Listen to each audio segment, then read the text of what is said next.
CompTIA A Plus Core 2, 220-1202, Practice Exam. Assuming that you have studied and are now well versed in all the topics outlined in the CompTIA A Plus Core 2 exam objectives, then you are ready for the next step in your certification journey. This video is filled with 200 plus questions that closely resemble the real exam and will help you to gauge your readiness. So are you prepared to test your knowledge? Great, let's begin. Question 1. A homeowner wants to be able to connect to their Windows computer from outside the house while traveling. The technician confirms that remote desktop protocol will be used. Which setting must the technician configure on the home router to enable this type of remote access?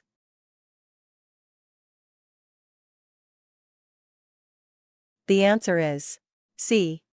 Configure a port forwarding rule for TCP port 3389. Remote desktop protocol connections from outside the local network require the router to forward incoming traffic on TCP port 3389 to the internal Windows PC. Without this rule, the router blocks the unsolicited request and the connection cannot be established. Port forwarding ensures the request reaches the correct device on the private network. Question 2. A user messages the help desk while replacing their small office router and asks what they should do before connecting any devices.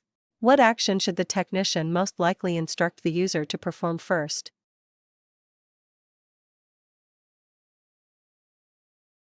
The answer is A. Change the default administrative password. When setting up a new small office, home office router, the technician should first instruct the user to change the default administrative password. Default credentials are widely known, which leaves the router exposed if left unchanged. A strong password should be created using uppercase letters, lowercase letters, numbers, and special characters to better protect the device from unauthorized access. Question 3. A company employee reports receiving an unsolicited email asking them to complete a survey. The message displays an external email warning banner. Which issue should the technician suspect?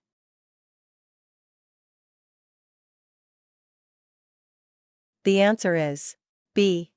Potential spam. Unsolicited survey requests sent from external sources are common examples of spam. The presence of an external email warning reinforces that the message is potentially unwanted and requires additional scrutiny. Users should be cautious with any unexpected email, especially when it originates outside the organization. Question 4. An employee forwards a suspicious email to the help desk. The message claims to be from the company's HR team and includes a file named updatepolicy.exe as an attachment. What should the technician identify this as?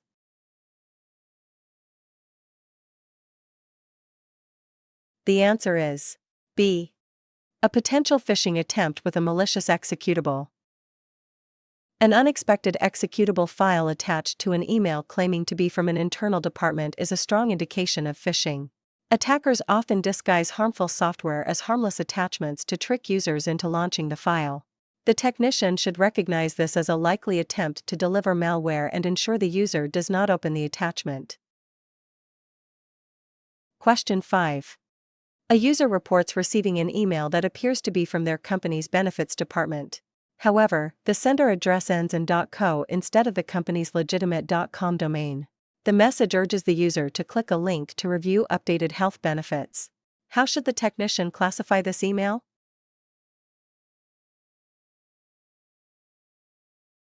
The answer is D. Typo-squatting phishing attempt. A sender domain that closely resembles the legitimate company address but uses a slightly altered spelling, such as .co instead of .com, is a classic sign of typo-squatting. Attackers rely on minor visual differences to trick users into believing the email is trustworthy. This tactic is commonly used in phishing attempts to lure users into clicking malicious links or providing sensitive information. Question 6. A user reports that their Windows system has no sound. The technician attempts to start the Windows audio service, but this results in an error stating that a dependent service failed to start. Which service should the technician check first to resolve the issue?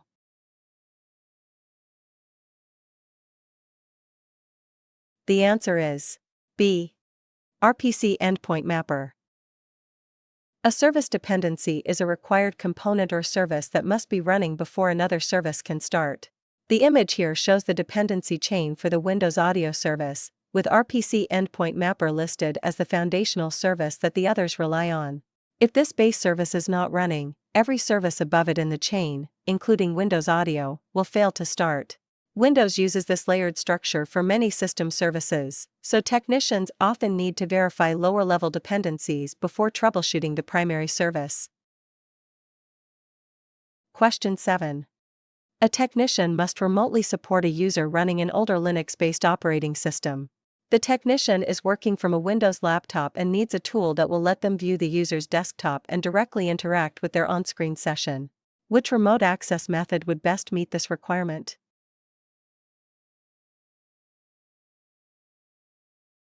The answer is D.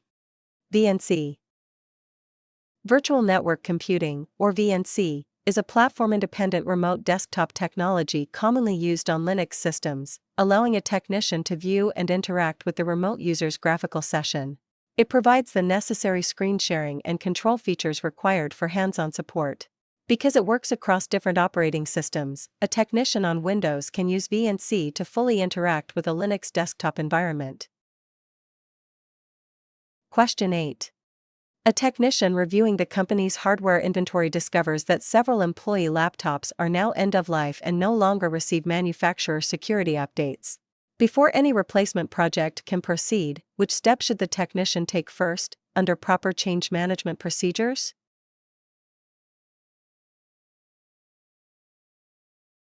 The answer is C. Propose the change. In formal change management workflows, the first step is to propose the change by submitting a detailed change request. This proposal outlines the reason for the upgrade, the affected systems, risks, and resource requirements.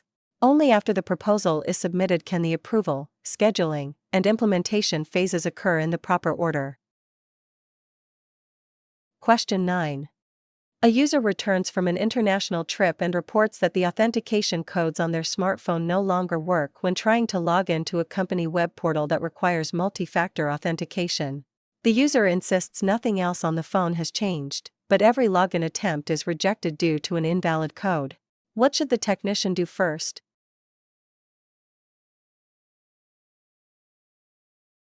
The answer is A. Verify the date and time settings. Authentication apps that use time-based one-time passwords rely on the device's clock to generate time-based codes. Even slight time drift can cause the codes produced on the smartphone to fall out of sync with the authentication server.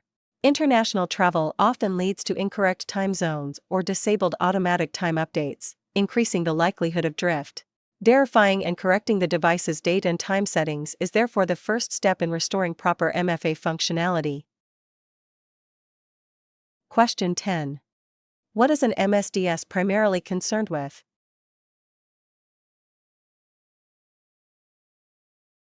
The answer is C.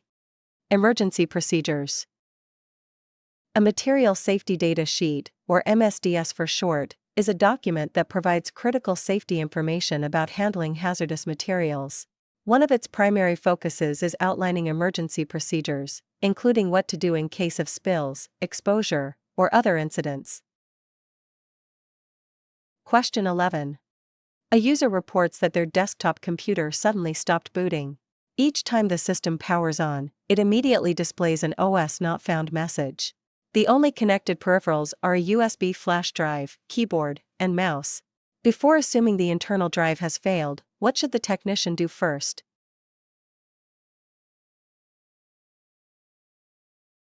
The answer is A. Check the boot order. An OS not found message often appears when the computer is trying to boot from the wrong device, such as a connected USB drive instead of the internal disk. Checking the boot order in the system's BIOS or UEFI settings allows the technician to verify that the internal drive is listed first. Question 12. An organization issues USB flash drives to employees who routinely handle confidential information outside the office. To prepare staff for using these devices, the security administrator conducts training sessions on how to use BitLocker to go. What is the main purpose of providing this training?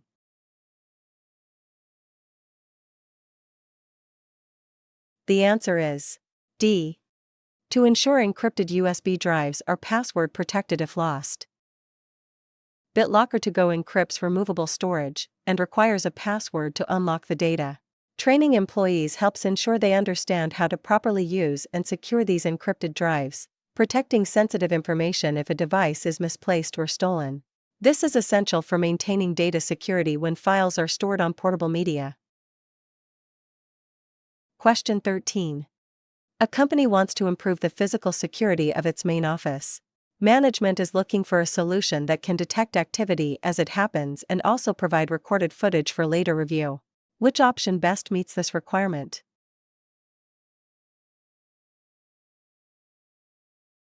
The answer is D. Video surveillance. Video surveillance systems continuously monitor physical spaces and capture visual footage that can be reviewed at any time. This provides both immediate detection of suspicious activity and a recorded history of events for post-incident investigation. The combination of live monitoring and stored evidence makes video surveillance a core component of physical security. Organizations rely on these systems to deter unauthorized access and maintain awareness of activity throughout their facilities. Question 14. A systems administrator receives a notification stating that the operating system running on several company workstations will no longer receive security fixes or vulnerability patches. The message advises the administrator to begin planning an upgrade. What is the most likely reason for this notice?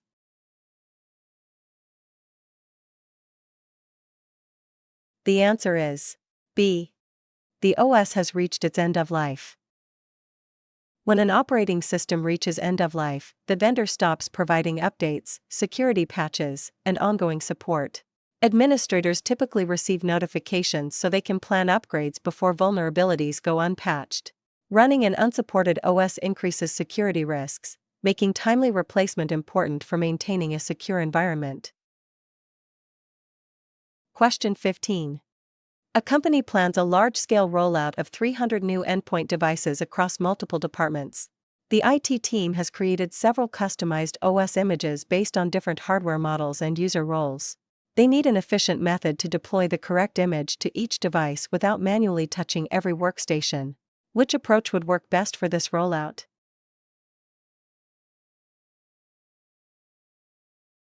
The answer is C. Network-based remote installer. A network-based remote installation system allows IT teams to deploy customized OS images to many devices automatically from a central server. The workstations boot over the network, retrieve the correct image based on their hardware or assigned user group, and install it without any manual interaction. This approach streamlines large-scale rollouts, reduces errors, and ensures consistent configurations across all deployed systems. Question 16. Which type of social engineering attack involves sending an unsolicited text message to a user's mobile device in an attempt to trick them into clicking a link or providing information?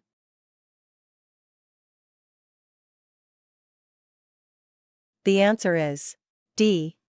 Smishing. Smishing is a form of phishing that is delivered through SMS text messages. Attackers use text messages to lure users into clicking malicious links or sharing sensitive information. Because it targets mobile devices directly, smishing relies on urgency and trust in text-based communication. Question 17. A home office user contacts support after their computer begins displaying unexpected pop-ups. The technician confirms the system is infected with malware. What should the technician do next as part of the malware removal process?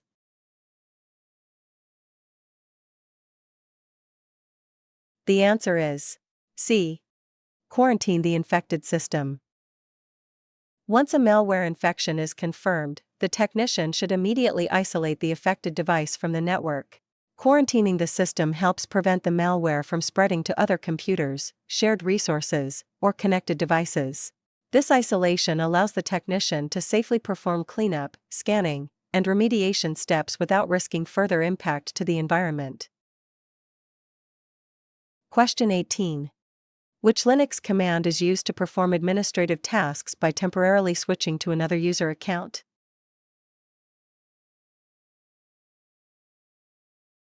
The answer is B. SU. The SU command, which stands for switch user, allows a Linux user to temporarily assume another user's identity, commonly the root account. This enables the execution of administrative tasks that require elevated privileges. It is a core Linux command used for system management and maintenance. Question 19. A technician working on a Linux system needs to quickly retrieve data from a web server to verify that an HTTP service is responding correctly. The technician wants to perform this task directly from the command line without using a web browser. Which Linux command would best accomplish this?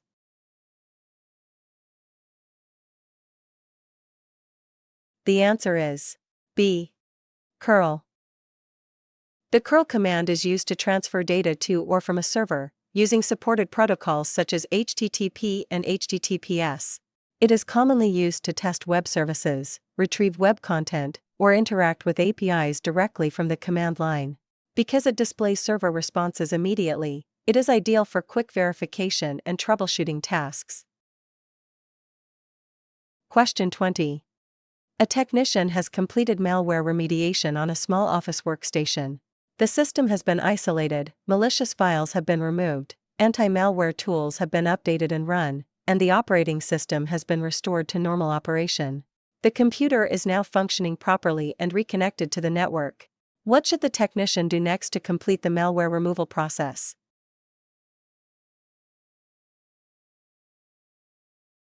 The answer is A. Educate the end user. After all technical remediation steps have been completed, the final step in the malware removal process is educating the end user. This involves explaining how the infection likely occurred, including unsafe downloads or suspicious links. By reviewing safe computing habits like recognizing phishing attempts and avoiding untrusted software, the technician helps reduce the risk of future infections. Question 21. A security team discovers that attackers are actively exploiting a newly discovered flaw in an application used by the company. The vendor has confirmed the issue but has not yet released a patch or workaround. Which term best describes this type of vulnerability?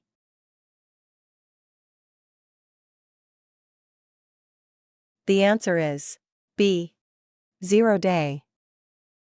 A zero-day vulnerability is a security flaw that is being exploited before a patch or remediation is available from the vendor. Because defenders have no official fix at the time of exploitation, these vulnerabilities pose a significant risk. Attackers often take advantage of zero-day flaws quickly, knowing that detection and protection options are limited. Question 22. A technician is assisting a user who has difficulty seeing small text on the screen and needs to enable larger text and visual aids to make the computer easier to use. Which Windows settings category should the technician use to configure these options?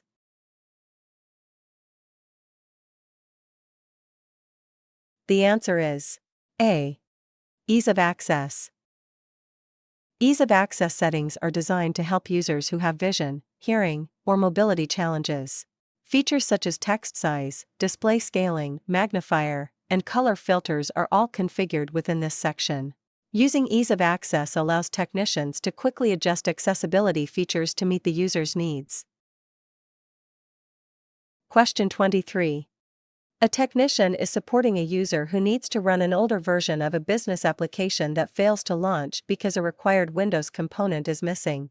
The application documentation states that it depends on .NET Framework 3.5.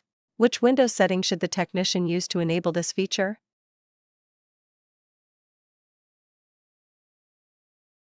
The answer is B. Programs and Features.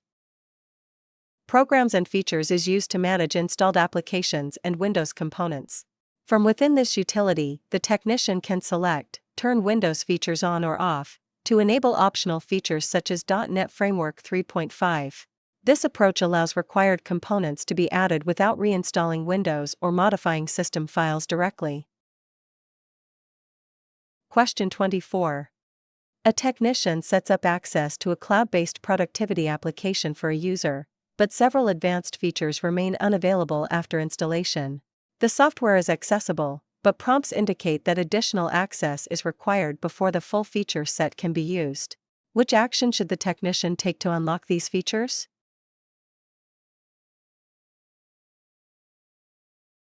The answer is D. Assign the appropriate software license. Many cloud-based applications restrict advanced features until a valid license is assigned to the user or device. Assigning the correct license activates the purchased functionality and removes feature limitations. Without proper license assignment, the application may remain in a trial or restricted mode. Question 25. A company issues smartphones to employees who regularly travel and store confidential company data on their devices. The IT team wants to ensure that if a phone is misplaced or stolen, the data remains protected even before the loss is reported. Which solution best prevents unauthorized access to the data in this situation?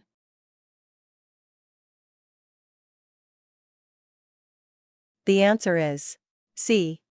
Encryption. Encryption protects data by making it unreadable without the proper credentials, even if the device falls into the wrong hands.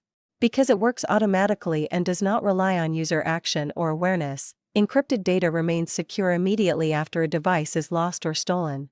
This makes encryption the most effective protection when the user has not yet realized the device is missing. Question 26. A company plans to transition employee workstations from Windows 10 to Windows 11. Management wants the upgrade completed as quickly as possible while keeping existing files, applications, and user settings intact. Which method best meets these requirements?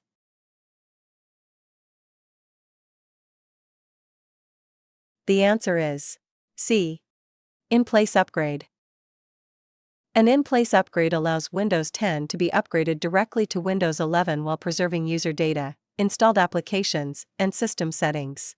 This method is faster than reimaging or performing a clean install because it avoids reinstalling software and restoring files. It is the preferred approach when minimal downtime and data retention are required. Question 27. An IT manager reviews recent workstation maintenance records and notices that technicians frequently leave out employee contact details, device asset identifiers, and a clear summary of the work performed. The missing information makes audits and follow-up work difficult. What should the management team implement to ensure technicians consistently record required details for every task?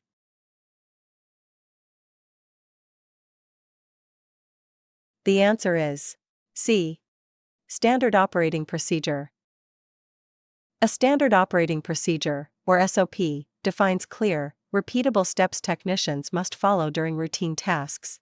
Implementing an SOP ensures required information such as contact details, asset identifiers, and work descriptions are consistently recorded. This improves documentation quality, accountability, and operational consistency across the IT team. Question 28.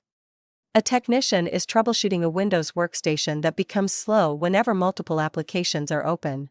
The technician needs to view real-time CPU usage, memory consumption, disk activity, and network utilization for individual processes to identify what is causing the slowdown. Which Windows tool should the technician use?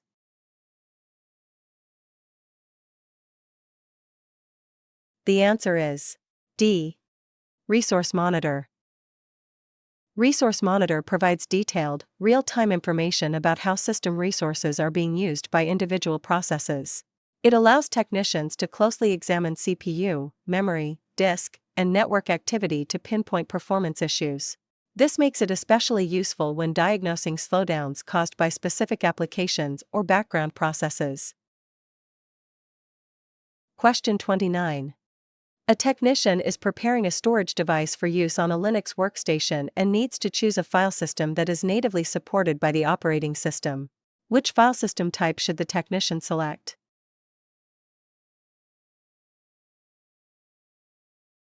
The answer is A.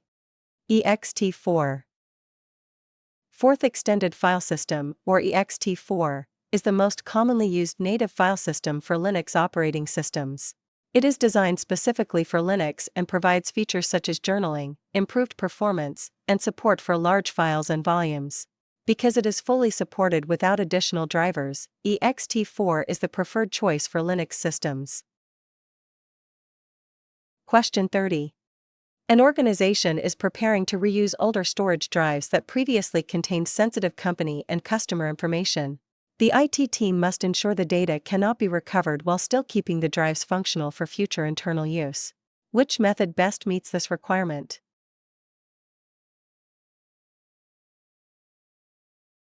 The answer is D. Low-level formatting. Low-level formatting overrides all sectors of a storage drive, removing sensitive data in a way that prevents recovery. At the same time, the drive remains functional and can be reused for other purposes. This makes low-level formatting an effective option when data must be securely erased without destroying the hardware. Question 31. A user reports that after updating their smartphone to a newer version of the mobile operating system, the corporate email app will no longer launch. The device has already been rebooted, but the problem continues. What action is most likely to resolve this issue?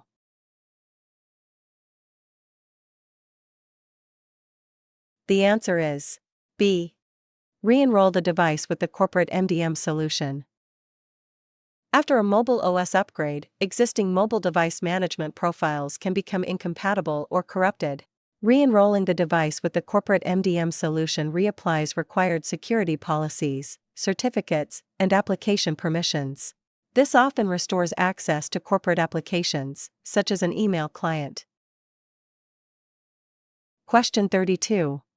Employees at a coffee shop report that their laptops automatically connect to a wireless network using the same SSID as the shop's official Wi-Fi. Shortly after connecting, users begin seeing unexpected credential prompts and suspicious account activity. Which threat should the technician identify as the cause of this issue?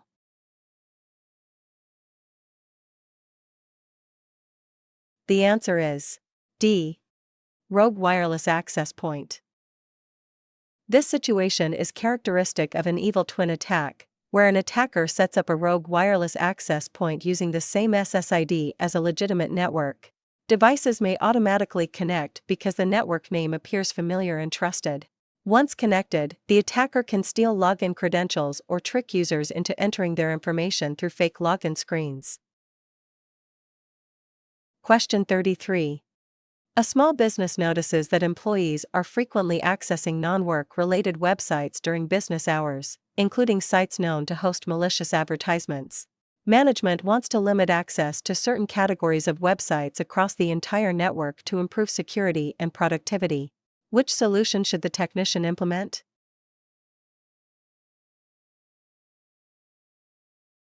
The answer is A. Content filtering. Content filtering allows organizations to restrict access to websites based on categories such as social media, adult content, or known malicious domains. By filtering web traffic, the technician can reduce security risks and enforce acceptable use policies. This approach helps protect users while maintaining control over network activity. Question 34. Management is concerned that passcodes are being shared between users, allowing unauthorized access to company data. The company wants an authentication method that verifies the actual user without requiring a memorized code. Which solution should the technician recommend?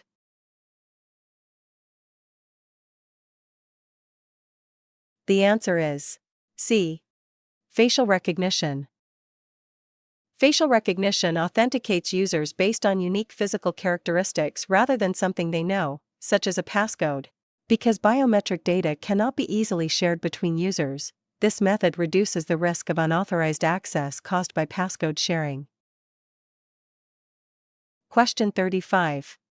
Which policy defines the acceptable and unacceptable ways employees are allowed to use company-owned systems, networks, and internet access?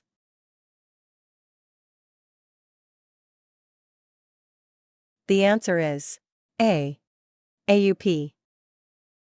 An acceptable use policy, often abbreviated as AUP, outlines how users are permitted to use organizational technology resources. It sets clear expectations for proper behavior, prohibited activities, and consequences for misuse. This policy helps protect systems, data, and the organization as a whole. Question 36. A company is preparing hundreds of new workstations for employees across multiple departments. Each system must have the same operating system, applications, and configuration settings before being deployed. The IT team wants a method that allows them to set up all devices efficiently and consistently. Which approach should the technician use?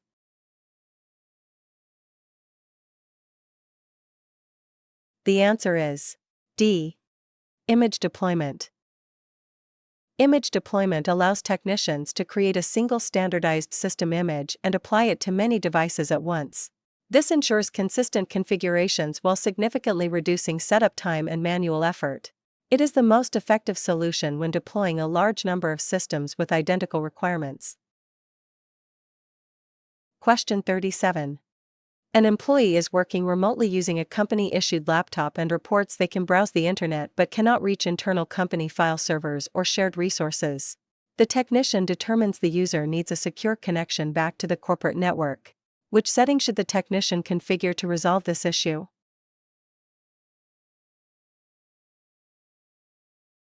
The answer is B. Virtual private network. A virtual private network creates a secure, encrypted connection between a remote user and the internal company network.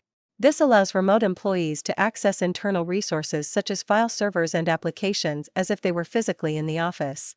Configuring a VPN is a common solution for secure remote access. Question 38. A user reports that an application on a Windows workstation keeps crashing without displaying a clear error message. The technician wants to review detailed system and application logs to identify what happened immediately before and during each crash. Which Windows tool should the technician use?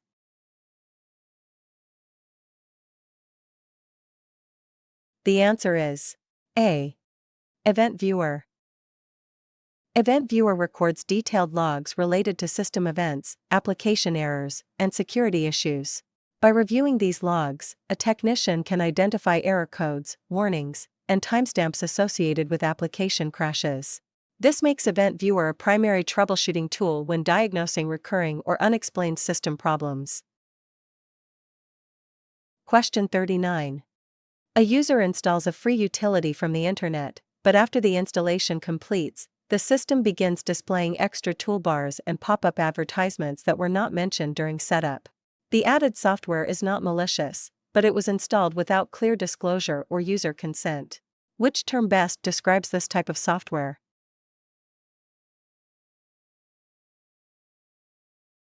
The answer is A. PUP. PUP, or PUP, stands for Potentially Unwanted Program, and refers to software that is installed alongside another application without clear disclosure. While not always malicious, PUPs can negatively affect system performance, privacy, and usability. They commonly appear bundled with free software and add unwanted features such as advertisements or browser extensions. Question 40. A technician is working on a Windows system using only the command line and needs to connect a network shared folder so it appears as a drive letter on the computer. Which command should the technician use to complete this task?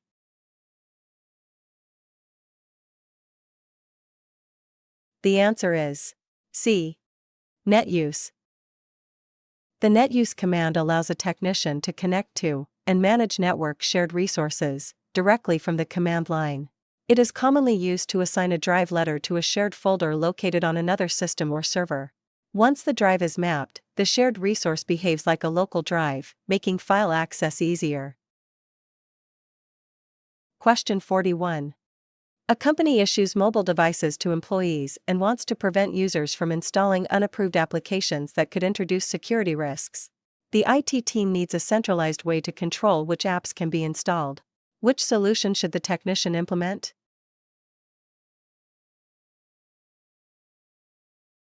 The answer is A. MDM restrictions. Mobile Device Management, or MDM, allows administrators to centrally enforce restrictions on managed devices. Through MDM, organizations can use application whitelisting or an application approval list to specify exactly which apps are allowed to be installed. This prevents unauthorized or risky applications from being added to devices. As a result, security risks are reduced and policies are enforced consistently across all company-issued devices. Question 42. An organization wants to strengthen account security by requiring users to provide more than just a username and password when signing in. The additional requirement should verify the user through a second factor during authentication. Which option best represents this additional factor?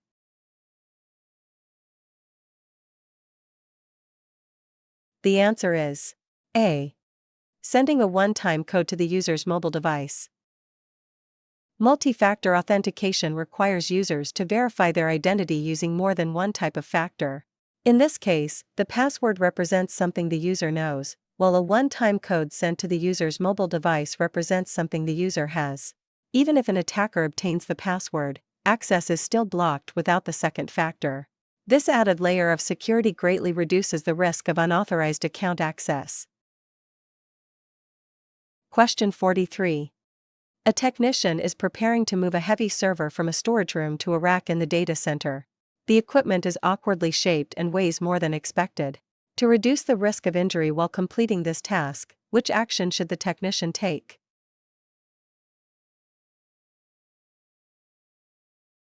The answer is C. Use proper lifting techniques and request a team lift. Proper lifting techniques help prevent strain, muscle injuries, and long-term back problems when handling heavy or awkward equipment.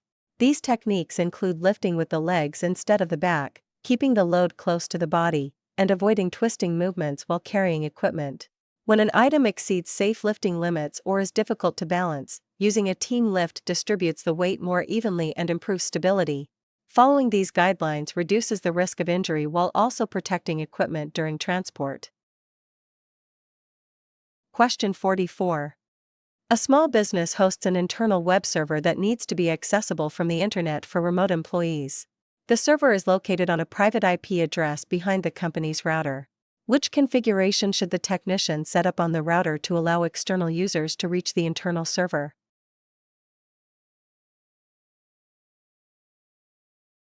The answer is B. Port mapping. Port mapping allows a router to redirect incoming traffic from a specific external port to a designated internal IP address and port. This configuration enables internal services, such as web or remote access servers, to be reachable from outside the network while keeping internal IP addresses hidden. Question 45. An organization wants to prevent standard users from making changes to low-level system settings on company laptops.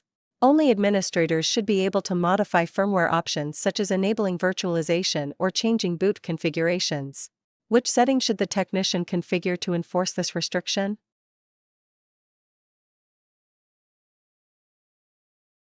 The answer is D. Set a BIOS or UEFI administrator password. A BIOS or UEFI administrator password restricts access to firmware-level settings before the operating system loads. This ensures that only authorized administrators can enable features such as virtualization or modify boot-related options. It is an effective way to protect critical system settings from unauthorized changes. Question 46. A technician is creating a simple script on a Windows system to automate a series of command line tasks, such as copying files and running system commands. The script needs to be executed directly by the Windows command processor. Which file extension should the technician use?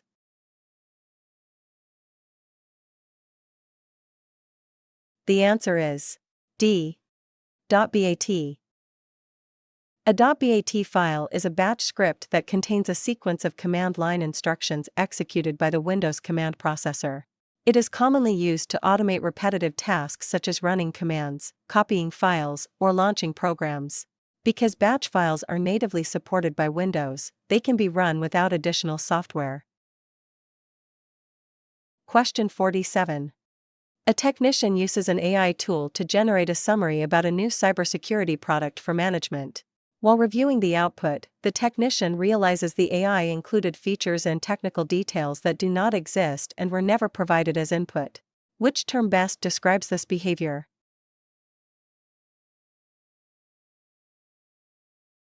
The answer is C.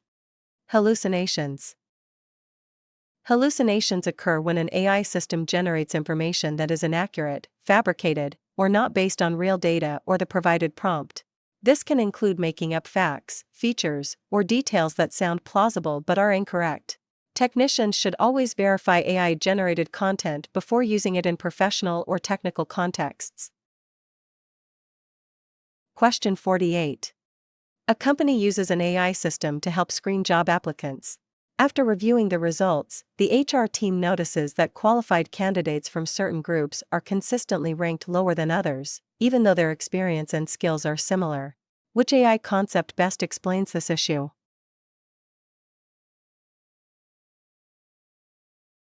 The answer is A. Bias. AI bias occurs when an AI system produces unfair or skewed results due to biased training data, flawed assumptions, or design choices. If the data used to train the model does not fairly represent all groups, the AI may consistently favor or disadvantage certain outcomes. Recognizing bias is important to ensure AI systems are used responsibly and fairly. Question 49. A student uses an AI tool to generate a report for a class assignment and submits the content without reviewing it. Later, the instructor discovers that large portions of the text closely match existing published material without proper credit to the original sources. Which AI-related concept best describes this issue?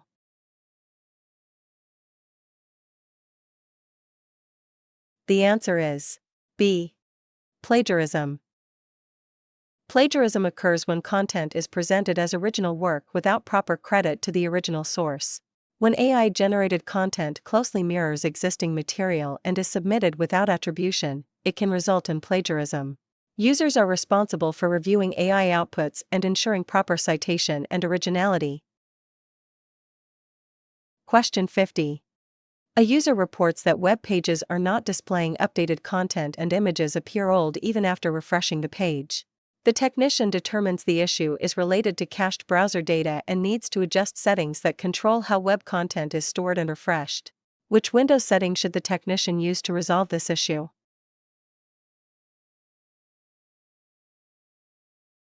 The answer is A. Internet Options. In Windows, Internet Options is the location used to manage how web browsers store and refresh cached content. From the General tab, under Browsing History, a technician can select settings to clear temporary internet files or adjust how often stored pages are checked for newer versions. These Windows-specific settings help ensure websites display the most current images and content by preventing outdated cached data from being reused. Question 51. A user reports that their computer becomes sluggish and unresponsive when working with certain files. The technician notices higher memory usage when these problematic files are accessed. Which characteristic of a file most directly impacts how much memory the system must use to handle it?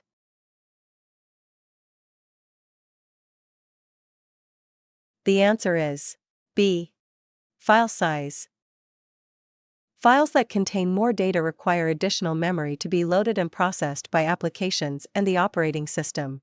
As file size increases, memory utilization rises, which can lead to slower performance if available RAM is limited. Understanding this relationship helps technicians diagnose performance issues related to large or resource-intensive files. Question 52. An employee travels often and carries sensitive company data on a Windows laptop. Management wants to ensure that if the device is lost or stolen, the data stored on the internal drive cannot be accessed without proper authorization. Which built-in Windows feature should the technician enable to protect the entire drive?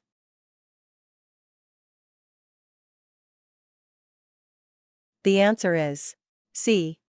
BitLocker. BitLocker is a built-in Windows feature that provides full drive encryption, protecting all data stored on the system drive. It ensures that data remains unreadable without proper authentication, even if the drive is removed from the device. This makes BitLocker an effective security control for laptops that may be lost or stolen. Question 53. A company issues iPhones to employees and needs to enforce corporate restrictions such as disabling certain apps, requiring passcodes, and configuring email accounts automatically. The IT team wants a centralized way to apply and manage these settings on all company-owned Apple devices. Which solution should the technician use?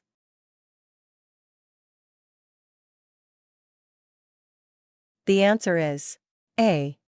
Management Profile.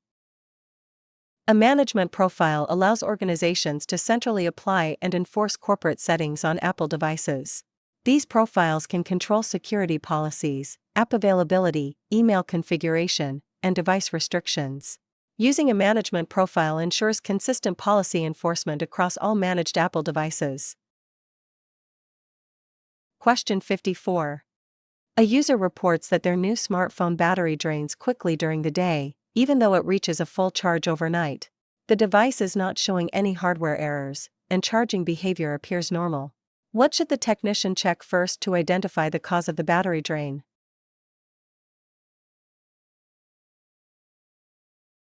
The answer is D. Background applications. Applications running in the background can continue to use system resources such as CPU cycles, network connectivity, and location services even when the user is not actively using them. This ongoing activity can significantly drain the battery throughout the day.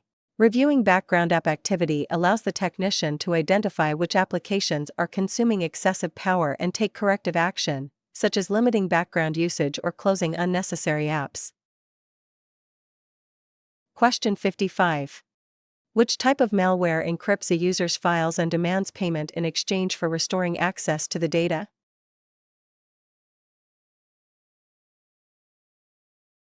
The answer is C.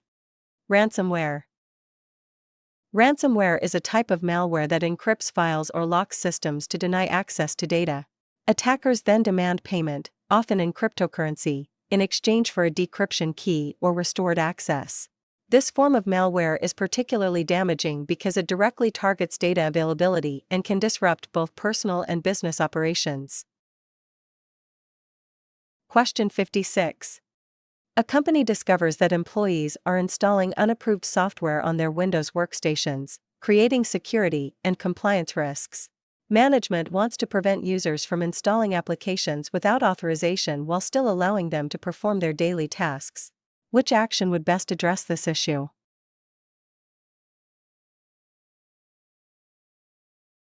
The answer is D.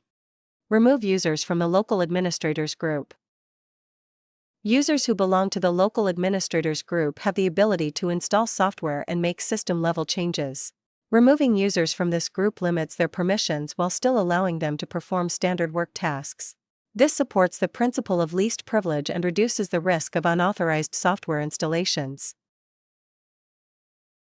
Question 57. A technician is securing a Windows workstation in an office where users frequently connect USB flash drives from unknown sources. Management is concerned that malicious files could automatically execute as soon as removable media is inserted. Which hardening technique should the technician apply to reduce this risk?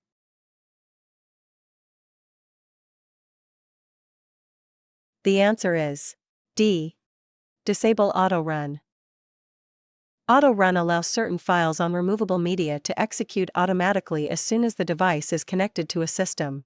This behavior can be exploited by malicious software hidden on USB drives or other removable media. Disabling auto run forces users to manually open files instead of allowing them to run automatically, which significantly reduces the risk of unintended malware execution. As a result, disabling auto run is a widely used workstation hardening technique to improve overall system security. Question 58. A technician is preparing a new Windows installation and must choose between a 32-bit or 64-bit operating system. The goal is to ensure the system can fully utilize the hardware without running into operating system limitations. Which system specification should the technician review to make this decision?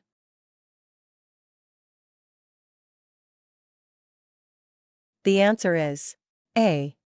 Amount of installed RAM.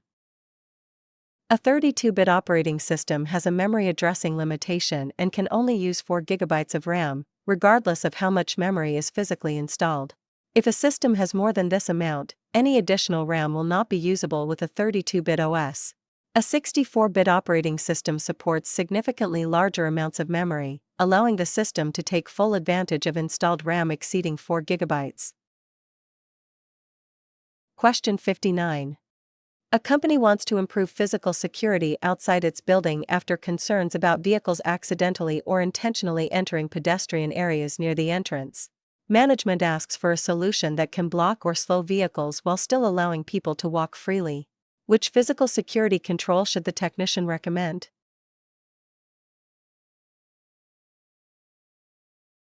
The answer is C. Bollards. Bollards are sturdy physical barriers designed to prevent or restrict vehicle access to protected areas. They are commonly placed near building entrances to protect pedestrians and infrastructure from accidental or deliberate vehicle intrusion. Bollards enhance physical security without interfering with normal foot traffic. Question 60. An employee is leaving an organization, and IT has been notified to complete the offboarding process. Which actions should the technician perform as part of proper offboarding?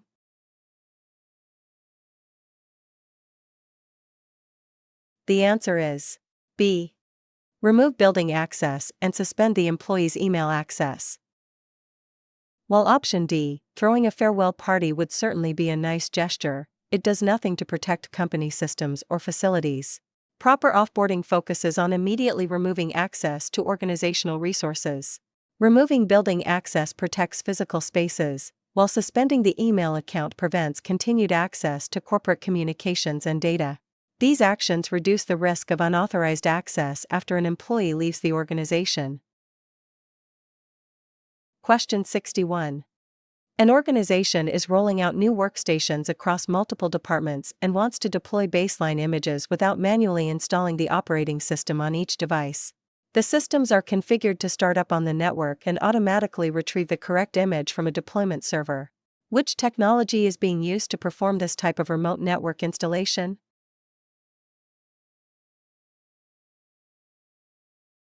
The answer is B. PXE. Pre-boot execution environment, or PXE, allows a system to start up directly from the network rather than from a local hard drive or installation media. When a device boots, it contacts a deployment server and retrieves the necessary files to begin the operating system installation. This process allows technicians to deploy standardized baseline images to many systems efficiently. PXE is widely used in enterprise environments to support large-scale, automated operating system deployments. Question 62. A project manager has been working with the same presentation file for several years, continuously adding charts, images, and embedded data. After a recent update with additional content, the file no longer opens and causes the application to freeze. Other smaller presentation files open normally on the same system. Which action should the technician take to resolve this issue?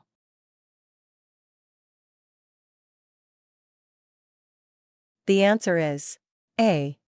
Increase the amount of RAM. Large files require a significant amount of memory to load and process properly.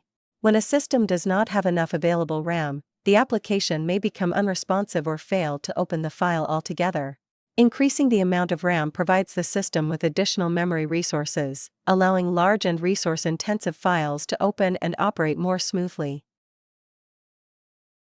Question 63. A technician is troubleshooting a Windows workstation that is experiencing intermittent network connectivity issues after several network cards and VPN clients were installed and later removed. The technician suspects that unused or old network adapter configurations are still present and interfering with current network settings. Which action should the technician take to resolve this issue?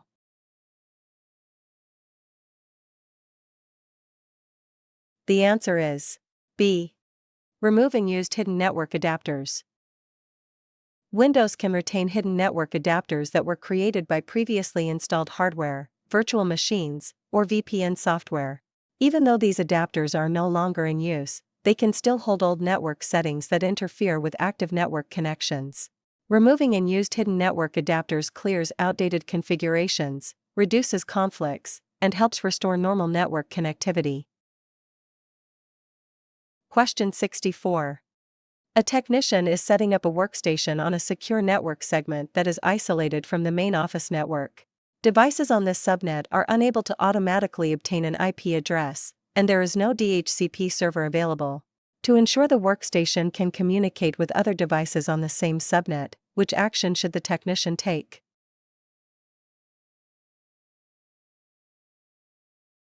The answer is C. Configure a static IP address. When no DHCP server is available, devices cannot automatically receive an IP address or other network settings.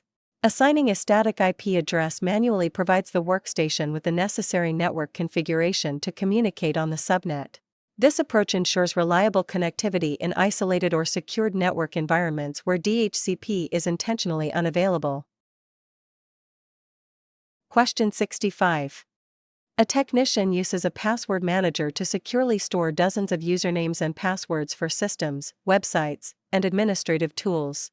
To ensure the stored credentials remain protected even if someone gains access to the workstation, which requirement is most important when using this type of application?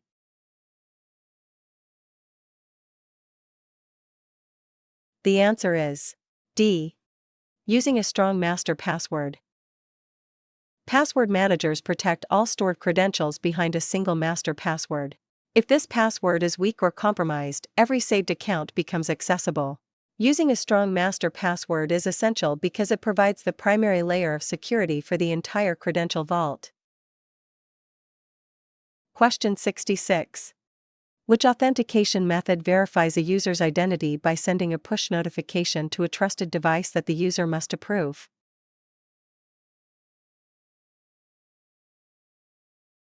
The answer is A. Authenticator app. An authenticator app is a software-based authentication method installed on a user's device. It can generate time-based one-time passwords, provide push notification approvals, or both, depending on the implementation. Authenticator apps are commonly used in multi-factor authentication because they offer stronger security than SMS and do not require a separate physical token. Question 67. A technician needs to remotely manage a Linux server located in a data center. The connection must be secure, text-based, and allow the technician to run administrative commands over the network without using a graphical user interface. Which remote access technology should the technician use?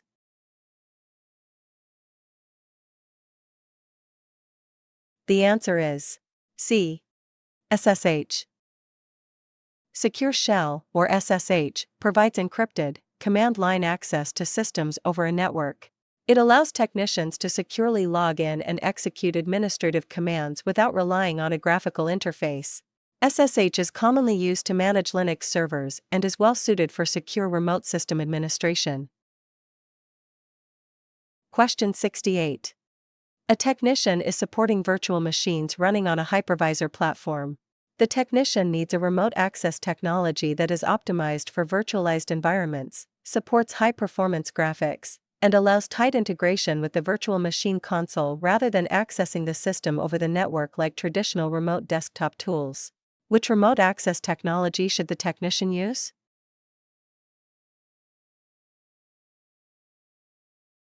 The answer is B. SPICE.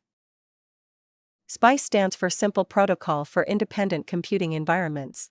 It is a remote access technology designed specifically for virtualized environments rather than traditional physical systems. SPICE works through the hypervisor to connect directly to a virtual machine console, allowing users to interact with the system as if they were sitting at it locally. This direct integration provides improved performance and responsiveness compared to general-purpose remote desktop technologies. Question 69. An organization is standardizing its operating systems across both workstations and servers. The company wants flexibility, community-driven development, and the ability to choose from many different versions without paying licensing fees. Which operating system best meets these requirements?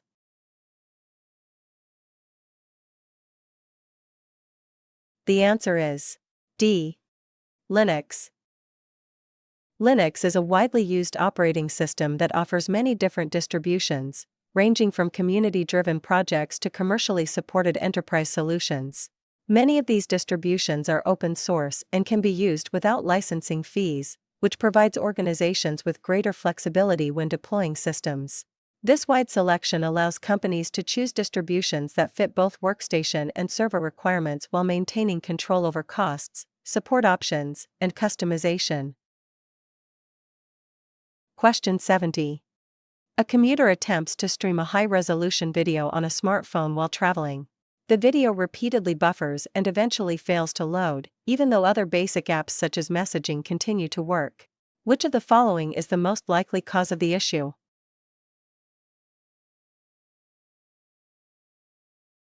The answer is C. Insufficient network bandwidth. High-resolution video streaming requires a steady data connection with sufficient bandwidth to deliver large amounts of data in real time. When available bandwidth is limited, the video stream cannot keep up with playback demands, leading to buffering, pauses, or connection timeouts. This issue can occur even if lighter tasks such as messaging or email continue to function normally, since those activities require far less data than streaming high-resolution video. Question 71. Which of the following is a key benefit of using synthetic full backups in a backup strategy?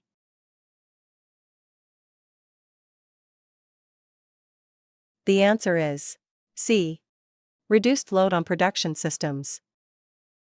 Synthetic full backups are created by combining a previous full backup with subsequent incremental backups on the backup server rather than recopying all data from the original system. This significantly reduces the processing and disk load on production systems during backup operations. As a result, backups can be performed more efficiently without impacting normal system performance. Question 72. A technician removes several internal computer components during a system upgrade and needs to store them temporarily before reinstalling them later. The technician wants to protect the components from electrical damage during storage. Which item would most likely be used?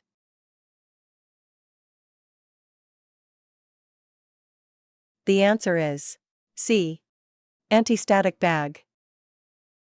Anti-static bags are specifically designed to protect electronic components from electrostatic discharge during storage and handling.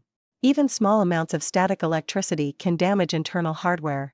Using anti-static bags helps prevent static buildup and reduces the risk of electrical damage before the components are reinstalled. Question 73. A help desk technician is troubleshooting a recurring system issue on a user's workstation. Standard troubleshooting steps such as rebooting, checking system logs, applying updates, and running diagnostic tools have already been attempted, but the problem continues.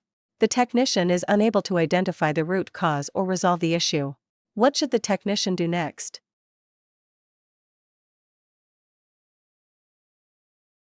The answer is C. Escalate the issue to a senior team member. When a technician has attempted all appropriate troubleshooting steps and is unable to resolve the issue, escalation is the correct next step. Escalating the problem ensures it is reviewed by someone with additional experience or specialized knowledge. This helps prevent unnecessary changes and leads to a more efficient resolution. Question 74. A user attends a large public event and notices that their smartphone has difficulty loading web pages, sending messages, and streaming media. The device itself is functioning normally, and signal strength appears acceptable. Which factor is the most likely cause of the connectivity issues?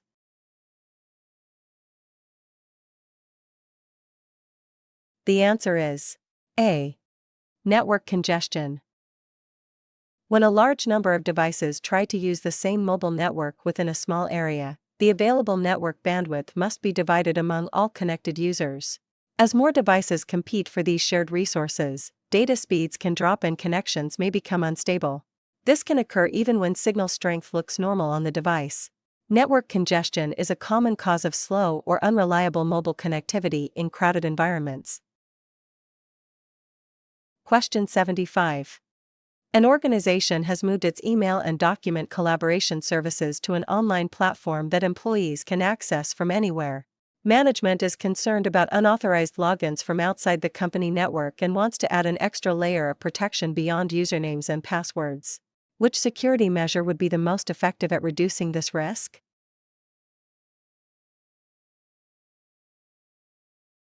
The answer is D. Multi-factor authentication. Multi-factor authentication requires users to verify their identity using more than just a password, such as a one-time code or approval from a trusted device. This significantly reduces the risk of unauthorized access because stolen credentials alone are not enough to log in. MFA is especially effective for cloud-based services that are accessible from outside the corporate network. Question 76. A technician needs to manage multiple Windows administrative tools from a single interface to simplify system configuration and troubleshooting. The technician wants to create a custom console that includes tools such as Event Viewer, Device Manager, and Disk Management all in one place. Which Windows feature should the technician use to accomplish this?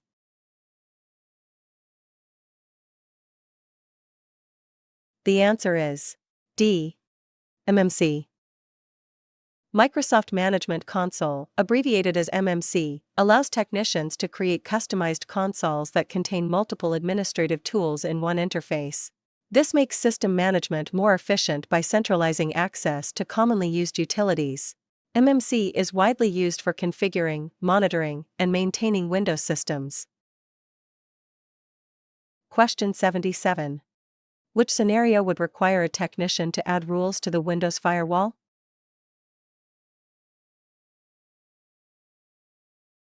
The answer is A. Allowing inbound remote desktop connections. When a service such as remote desktop needs to accept incoming network connections, the Windows firewall must be configured to allow that traffic. Firewall rules define which ports and protocols are permitted, so legitimate connections can reach the system. By allowing only the required traffic, and continuing to block everything else, the firewall maintains security while ensuring needed services work as expected. Question 78. A user downloads a software installer through a web browser and wants to confirm that the file has not been altered or corrupted. The website provides a checksum value that the user can compare against the downloaded file. Which security concept is being used in this scenario?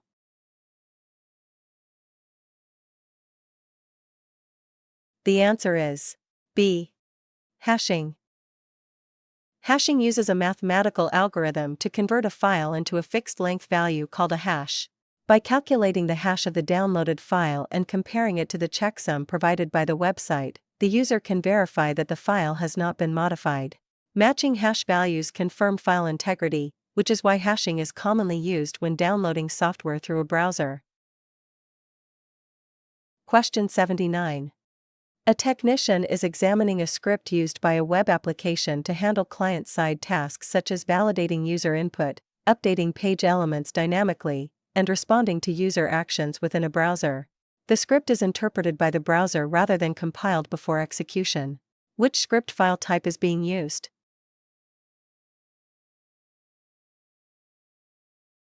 The answer is A. .js. The .js file extension is used for JavaScript. JavaScript is a scripting language that runs inside a web browser and is commonly used to control interactive elements such as forms, buttons, and dynamic page content. When a browser encounters a .js file, it interprets the JavaScript code and executes it on the client side, making .js the correct script file type for this scenario. Question 80. A user reports that pop-up alerts and notification sounds are interrupting presentations and screen sharing sessions on a Windows workstation. The user wants to temporarily silence notifications without disabling them permanently.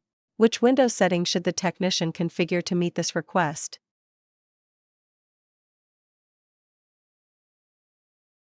The answer is C. Set notifications to Do Not Disturb. The Do Not Disturb setting in Windows allows users to silence notifications while still keeping them enabled in the background. This prevents alerts, banners, and sounds from interrupting tasks such as presentations or meetings. Notifications can still be reviewed later, making this a convenient and non-disruptive solution. Question 81. A company wants employees to have the same desktop layout, application settings, and user preferences no matter which workstation they sign into within the office. The IT team needs a solution that allows user settings to follow the user across multiple Windows systems. Which feature should the technician configure?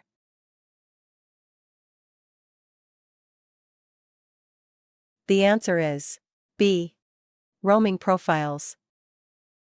Roaming profiles allow a user's profile data to be stored on a network location so it can be accessed from multiple workstations. In enterprise environments, roaming profiles are commonly configured in a domain environment managed by Active Directory, which handles authentication and profile management. When a user signs into different domain-joined systems, their settings are automatically downloaded and applied, providing a consistent experience across devices. Question 82.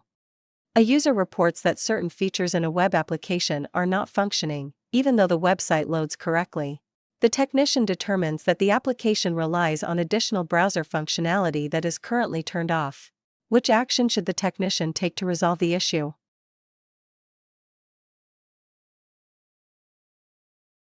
The answer is A. Enable browser extensions or add-ins. Some web applications rely on browser extensions or add-ins to provide additional functionality beyond basic web page content.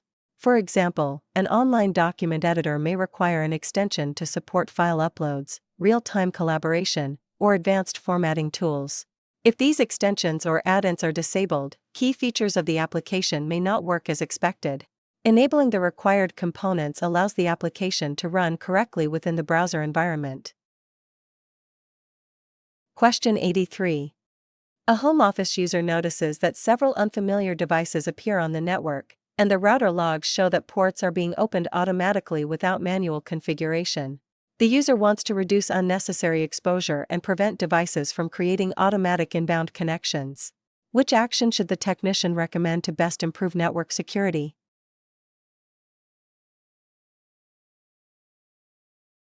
The answer is C. Disable UPnP. Universal Plug and Play, abbreviated UPnP, allows devices on a network to automatically open ports on a router without user approval. While convenient, this can introduce security risks by allowing unexpected inbound connections. Disabling UPnP prevents devices from creating automatic port mappings, giving the user greater control over which connections are allowed on the network. Question 84. An organization installs the same commercial application on several additional workstations to support a growing team. Shortly after deployment, some users report that the software no longer launches and displays a compliance-related message. The application functions normally on other systems. Which licensing concept is most likely responsible for this behavior?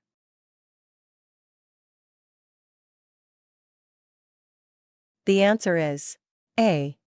License device limit exceeded. Many commercial software products use device-based licensing, which limits how many devices an application can be installed on or activated for, under a single license. When this device limit is exceeded, the software may stop working on additional systems and display a compliance-related message. Understanding device-based licensing limits helps organizations remain compliant and avoid unexpected interruptions in software availability. Question 85. A home user is replacing a failed hard drive that previously stored personal information. The user plans to dispose of the drive at home and wants to ensure the data cannot be recovered using software-based tools. Which method should the user use to destroy the data?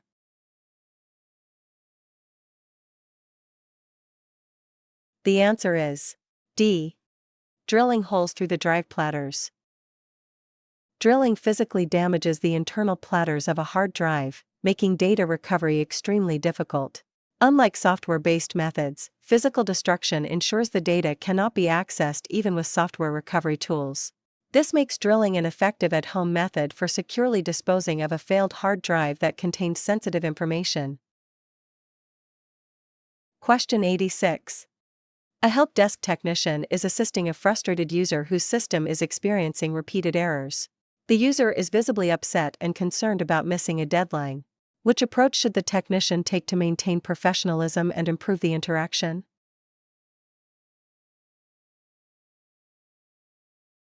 The answer is D. Project confidence and maintain a positive attitude. Projecting confidence and maintaining a positive attitude helps reassure users that the issue is being handled competently. A calm and professional demeanor can reduce frustration and build trust during stressful situations.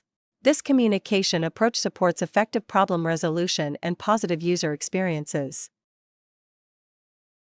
Question 87. Which security solution correlates and analyzes activity across endpoints, networks, and other security layers to detect advanced threats, including malicious traffic occurring outside of an individual host at the network level?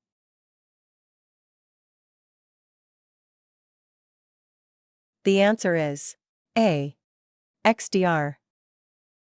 Extended Detection and Response, or XDR, is a security approach that collects and correlates data from multiple sources such as endpoints, network traffic, email, and cloud services. Unlike solutions that focus only on activity on a single host, XDR provides visibility into threats moving across the network. This broader view helps detect and respond to complex attacks that may not be visible at the endpoint alone. Question 88. A user connects a laptop to a public wireless network and is redirected to a web page that requires accepting terms of service before internet access is granted. The page appears automatically in the browser after connecting to the network. What is this access method called?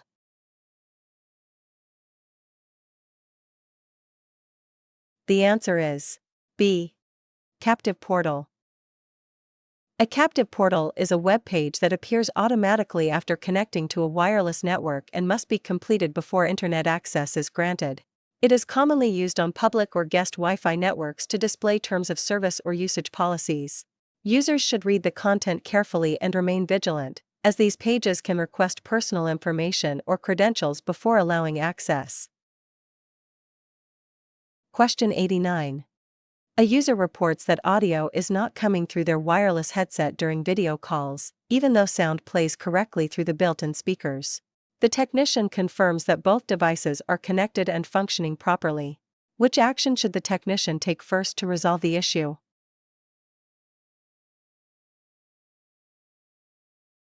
The answer is C. Select the correct default playback device in sound settings. When multiple audio devices are connected, Windows sends sound to the device configured as the default playback option. If the built-in speakers are set as the default device, audio from video calls will continue to play through them instead of the headset. Setting the headset as the default audio device in sound settings ensures that audio is routed to the headset as intended and is the appropriate first troubleshooting step. Question 90. Which of the following protocols is used by network devices to centrally verify user identities, determine what resources users are allowed to access, and log connection activity for auditing purposes?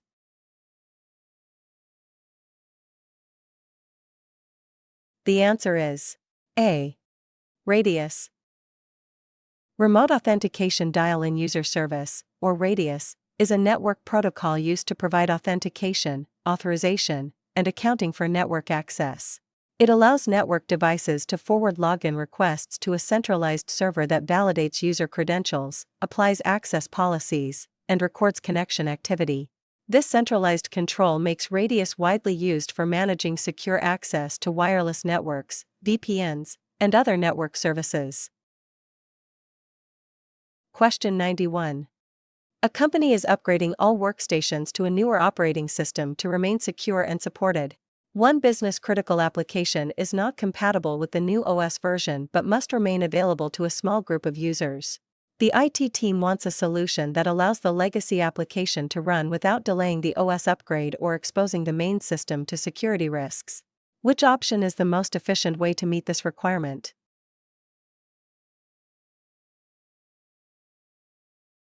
The answer is C. Virtualization. Virtualization allows a legacy operating system to run in an isolated environment while the host system continues to use a current, supported OS. This approach keeps the incompatible application available without exposing the main system to additional security risks. Virtual machines offer strong separation, flexibility, and efficiency during OS migrations and are also commonly used for testing, training, and running applications with different system requirements. Question 92. Which operating system installation method allows a user to choose between multiple operating systems each time the computer starts?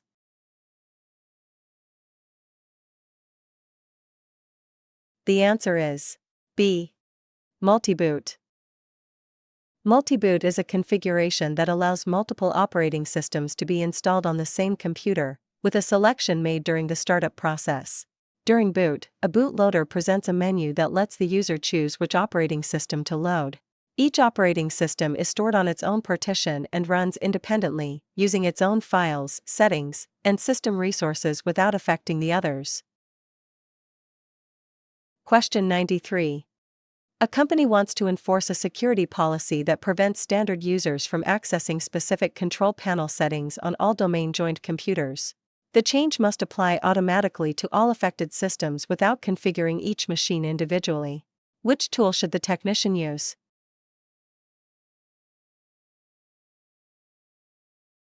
The answer is C. Group policy.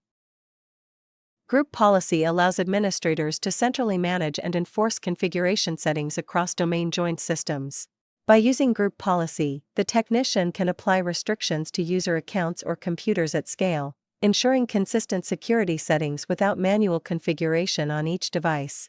This makes it the most effective tool for managing domain-wide user and system policies. Question 94. A Windows workstation fails to start and displays an error indicating that no bootable device can be found. The technician confirms that the hard drive is detected in the system firmware and was working previously. Which action should the technician take first to address this issue?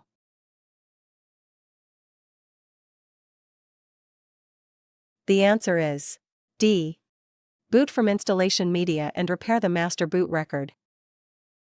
The master boot record, abbreviated as MBR, contains critical boot instructions and partition information needed for the operating system to load.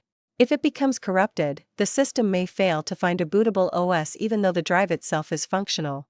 Booting from installation media allows access to recovery tools where commands such as bootrec, /fix MBR, can be used to repair the MBR. This is an appropriate first step because it can restore normal startup without requiring data loss or a full OS reinstall. Question 95. An employee reports that a company-issued smartphone has been misplaced and may be unrecoverable. The organization wants to ensure that data stored directly on the device cannot be accessed by an unauthorized person, even if the phone remains powered on. Which security measure could potentially protect the locally stored data in this scenario?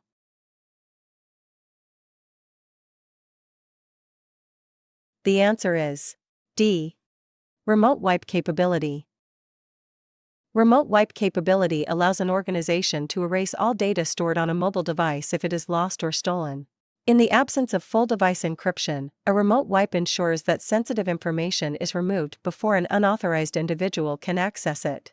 Once the wipe command is received, the device deletes corporate and personal data, protecting information stored on the device. Question 96.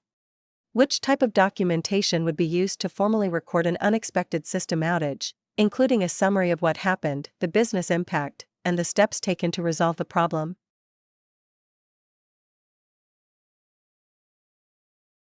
The answer is A. Incident report. An incident report documents unplanned events such as outages or service disruptions that impact systems or business operations. It records important details including what happened, when it occurred, the scope of the impact, the suspected cause, and the actions taken to resolve the issue. This documentation helps management understand the event, supports accountability and auditing requirements, and provides valuable information to reduce the likelihood of similar issues in the future. Question 97. A technician is troubleshooting a Windows system where updates are failing to download and install. The technician discovers that the Windows Update service will not start because required supporting services are not running. Which Windows tool should the technician use to view service dependencies and manage the Windows Update service?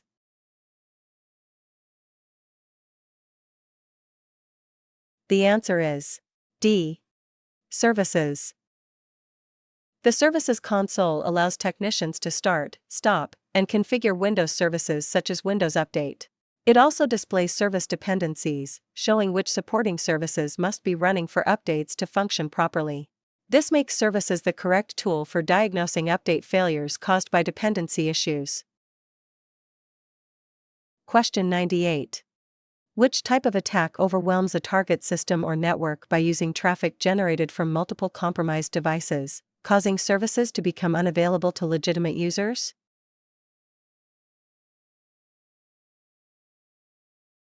The answer is B.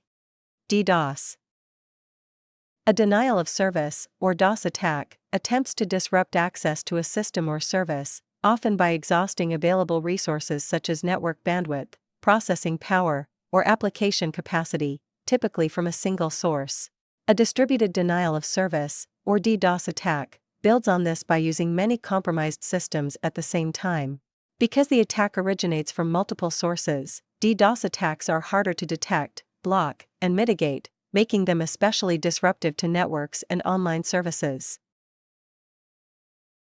Question 99. A user needs to transfer large video files between a Windows computer, a macOS system, and a digital camera using a removable storage device. The files are larger than 4 GB, and the device must be compatible across multiple operating systems without additional software. Which file system should the technician choose to format the storage device?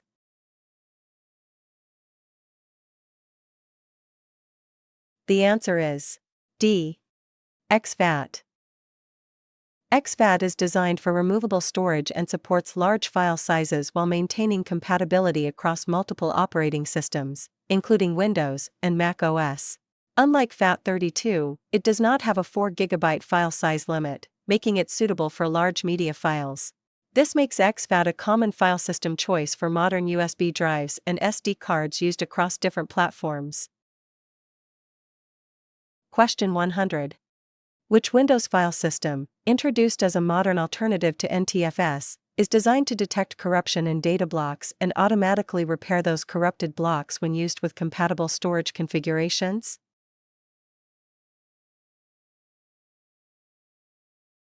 The answer is C. REFS. Resilient File System, or REFS, was developed by Microsoft to improve data integrity beyond what NTFS provides, especially in environments where reliability is critical. It detects corruption at the data block level and uses supported storage technologies to automatically repair damaged blocks with a healthy copy of the data. This approach helps maintain continuous access to data, reduces downtime, and protects against silent data corruption without requiring the volume to be taken offline. Question 101. A technician is assigned to assist with a planned maintenance window and is given a list of systems involved. One unfamiliar server appears on the list, and the technician needs to confirm who is responsible for it and whether it supports any essential business operations. Which resource should be checked to find this information?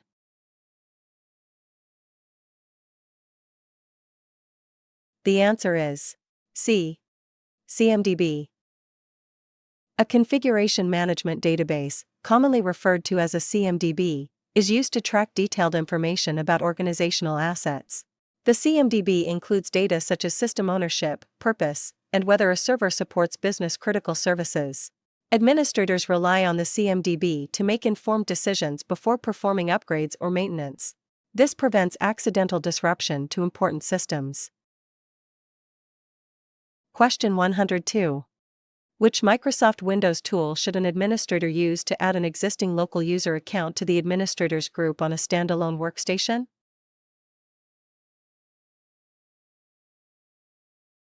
The answer is A.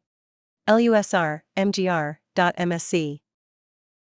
The Local Users and Groups Management Console, accessed using lusr.mgr.msc, is a Microsoft Windows tool used to manage local user accounts and local group memberships on a standalone system.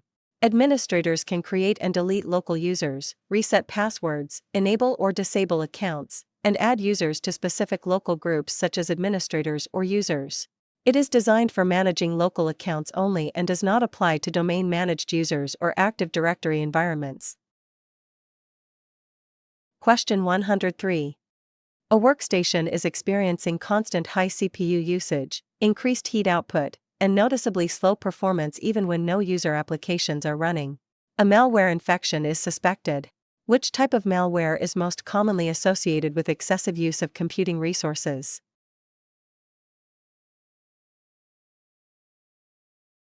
The answer is D. Cryptominer. Cryptominer malware is designed to hijack a system's processing power to mine cryptocurrency without the user's knowledge or consent. To generate digital currency, the malware continuously uses the CPU or GPU, which results in sustained high resource utilization. This causes noticeable slowdowns, increased heat output, and often constant fan activity. Question 104. Which type of malware is specifically designed to conceal its presence by integrating deeply into the operating system, often modifying system components to avoid detection while maintaining long-term privileged access?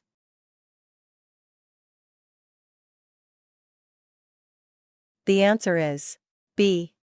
Rootkit. A rootkit is a form of malware that embeds itself deep within the operating system to hide malicious activity. It often operates with elevated privileges and can alter system files or processes to avoid detection by security tools. Rootkits are commonly used to provide attackers with persistent and unauthorized access. Their primary focus is stealth rather than immediate system damage. Question 105. Which type of malware commonly executes by abusing legitimate system processes, resides mainly in memory, and leaves little to no trace on the storage drive, making traditional signature-based detection more difficult?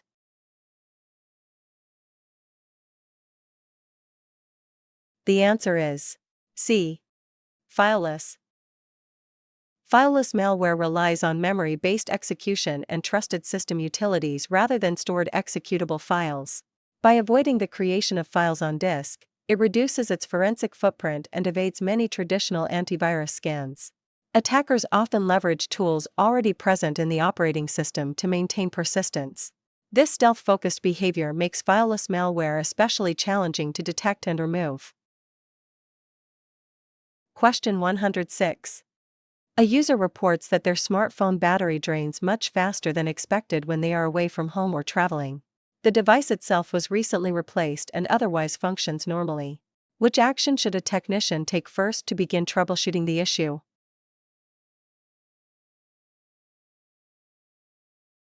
The answer is D. Review applications to identify unusually high resource usage.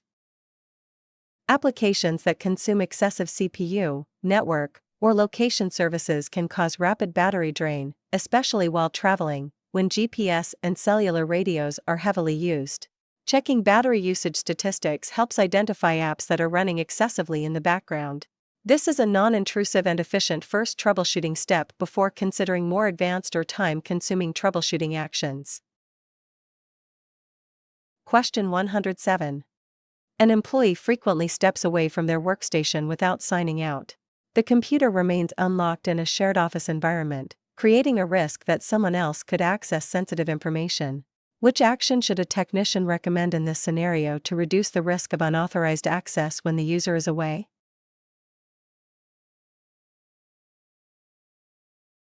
The answer is A. Enable screensaver locks. Enabling a screensaver lock ensures the system automatically locks after a period of inactivity. This prevents unauthorized users from accessing the workstation if the user steps away without logging out. It is a simple and effective security measure that protects active sessions. Screensaver locks are considered a basic end-user security best practice. Question 108. Which of the following statements correctly describes the 3-2-1 backup rule used for data protection and disaster recovery?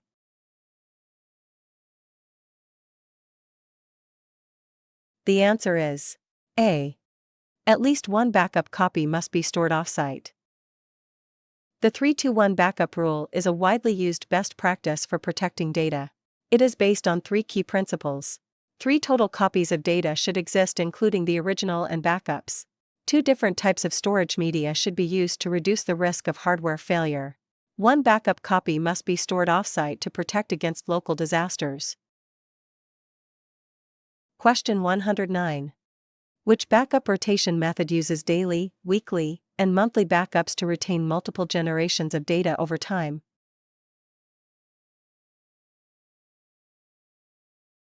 The answer is C. Grandfather-father-son. The grandfather-father-son backup scheme organizes backups into multiple generations based on time. Daily backups are referred to as sons, weekly backups are fathers, and monthly backups are grandfathers. This structure allows recovery from recent issues as well as older data loss scenarios. It is a common and effective rotation strategy for balancing retention and storage use. Question 110. What is the primary benefit of storing a backup copy at an offsite location instead of keeping all backups on-site?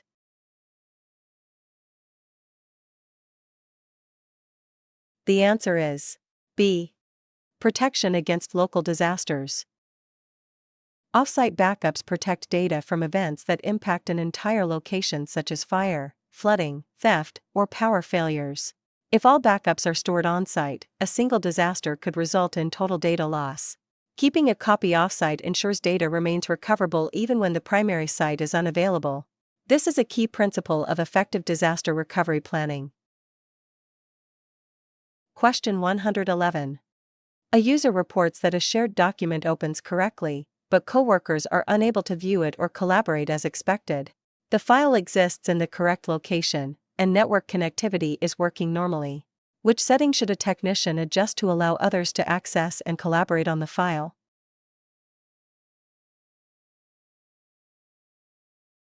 The answer is C. File permissions. File permissions control who can access a file and what actions they are allowed to perform, such as read, write, or modify. If permissions are too restrictive, users may be unable to open or edit files even when sharing and network access are configured correctly. Adjusting file permissions ensures authorized users can access the file as intended. This is a common cause of access issues in shared environments. Question 112. A user can connect to a shared folder on a Windows file server but cannot open or modify files within it. The share permissions appear to allow access, but the NTFS permissions are more restrictive. Which statement best explains how Windows determines the user's effective access?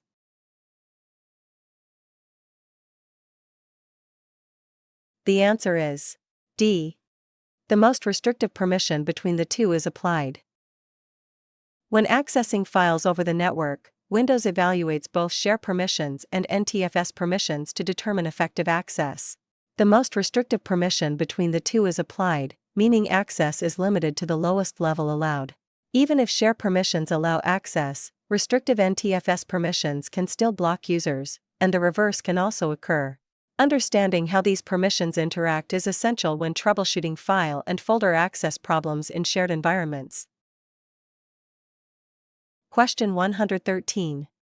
An administrator notices that a newly created subfolder automatically has the same access settings as its parent folder. No manual permission changes were made on the new folder. Which Windows file system feature explains this behavior?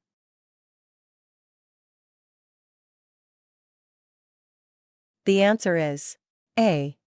Inheritance. Inheritance is the NTFS feature that automatically applies permissions from a parent folder to files and subfolders created within it. This ensures consistent access control, without requiring manual configuration for every new object.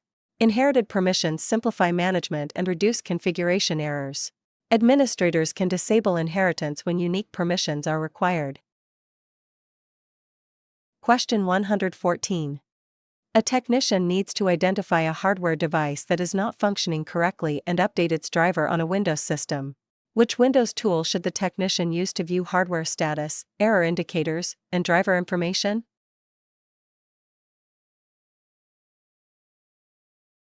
The answer is B. Device Manager. Device Manager is used to view and manage hardware devices installed on a Windows system. It displays device status, error symbols, and driver details, allowing technicians to update, disable, or troubleshoot drivers. This tool is essential when resolving hardware-related issues such as missing drivers or device conflicts. It provides direct visibility into how Windows recognizes and interacts with hardware. Question 115. A user is troubleshooting suspicious files on their system and wants to clearly identify which ones are safe documents and which ones could be executable programs. Currently, File Explorer is only showing the main file name, making different file types appear similar. Which File Explorer setting should be adjusted to improve visibility and reduce the risk of opening the wrong file type?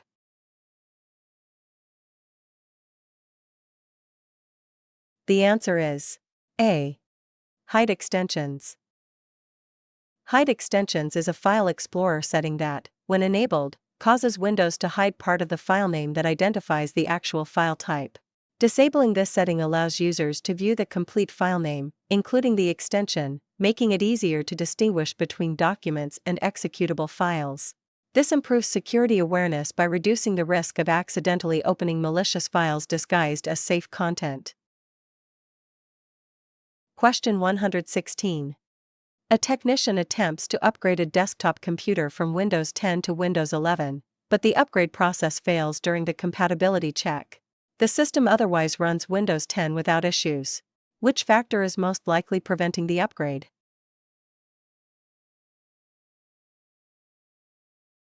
The answer is A. Missing TPM module. Windows 11 requires a Trusted Platform Module version 2.0 to support modern security features, such as secure boot, device encryption, and credential protection. If a system does not include TPM 2.0, or if it is disabled in firmware, the Windows 11 upgrade compatibility check will fail. As a result, systems without TPM 2.0 cannot be upgraded to Windows 11. Question 117. A user reports that their smartphone experiences reduced internet functionality while traveling, despite having a strong cellular signal. Basic connectivity appears available, but several applications are unable to load online content or sync data. Which mobile OS issue best explains this behavior?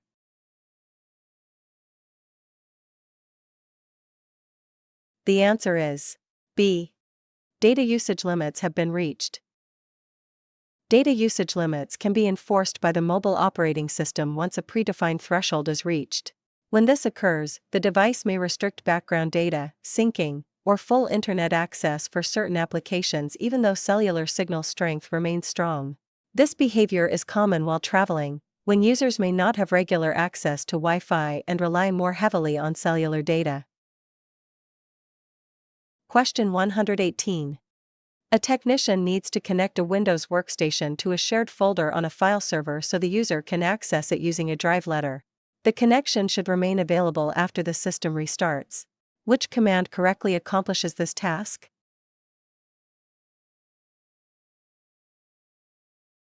The answer is D. netuse // file server / shared folder. The netuse command is used to map a network share to a local drive letter. In this example, netuse initiates the connection, specifies the drive letter that will appear in File Explorer, and / file server / shared folder identifies the network location of the shared resource. Once the command is executed, the shared folder becomes accessible like a local drive. This allows users to easily access network resources without manually navigating to the network share each time. Question 119. A technician is troubleshooting a laptop that continues to drain battery power faster than expected. The technician wants to view and modify power-related settings directly from PowerShell to identify sleep and hibernation behavior. Which command line tool should be used for this task?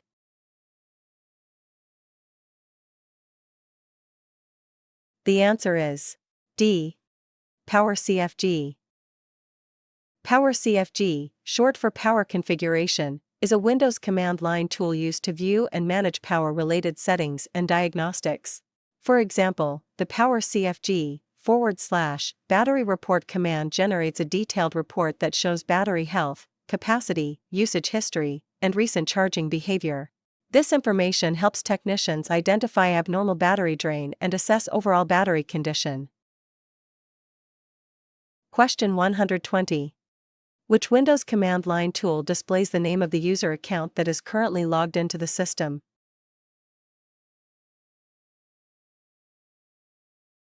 The answer is C. Who am I? If you ever find yourself having a brief moment of digital amnesia and are not sure who you are logged in as, the Who am I command comes to the rescue. It displays the currently authenticated user account on a Windows system so you can confirm which user context or security identity is active. This is especially useful when troubleshooting permission-related issues or working in elevated or remote sessions.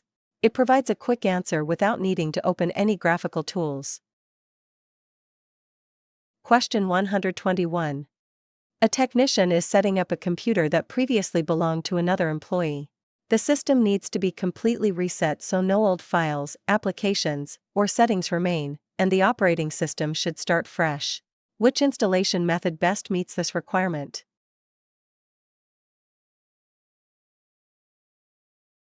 The answer is C. Clean install.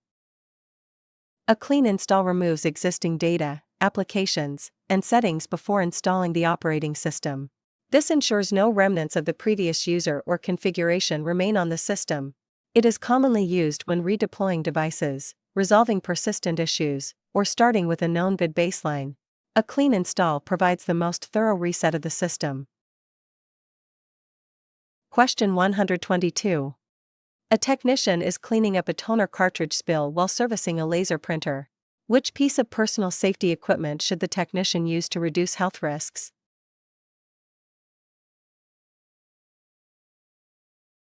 The answer is B. Air filter mask. Toner consists of extremely fine particles that can easily become airborne during cleanup and pose a respiratory risk if inhaled. Breathing in toner dust can irritate the lungs and cause health issues with repeated exposure. An air filter mask helps protect the technician by filtering out these particles while cleaning or servicing the printer. This type of protection is especially important during tasks that disturb fine powders or dust. Question 123. Two companies are beginning a joint project that will require both sides to share sensitive technical information and internal business data. Each organization wants to ensure that any confidential information exchanged is legally protected for both parties. Which agreement should be put in place before information is shared?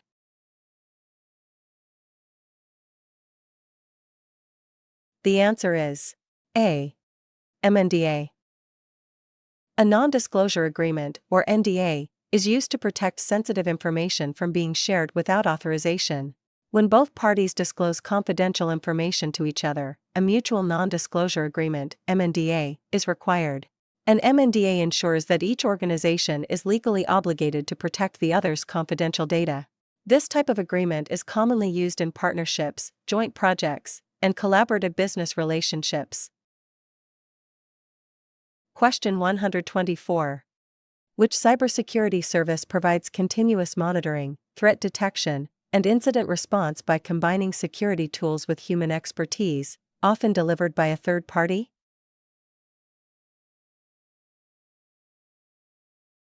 The answer is B. MDR. Managed Detection and Response, commonly abbreviated as MDR, is a security service that combines technology with human analysts to monitor systems for threats and actively respond to incidents. Unlike tools that only generate alerts, MDR includes investigation, containment, and remediation actions handled by security professionals. This service is often used by organizations that lack in-house security expertise or resources. MDR helps improve the overall security posture by providing around-the-clock threat monitoring and response. Question 125. Which security solution focuses on detecting, investigating, and responding to threats directly on individual endpoints such as workstations and servers?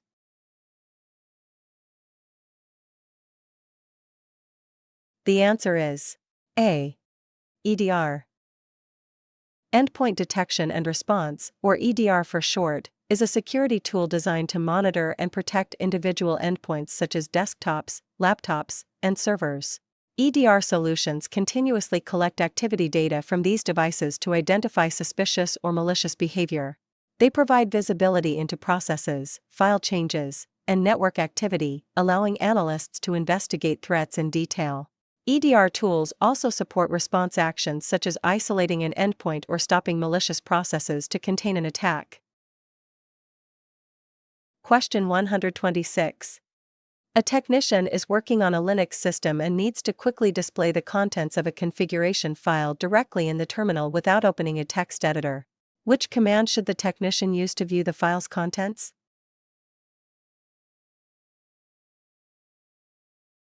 The answer is D. Cat. The cat command is used to display the contents of a file directly in the terminal. It prints the entire file to the screen at once, making it useful for quickly reviewing configuration files or simple text files. The command is read-only and does not modify the file in any way.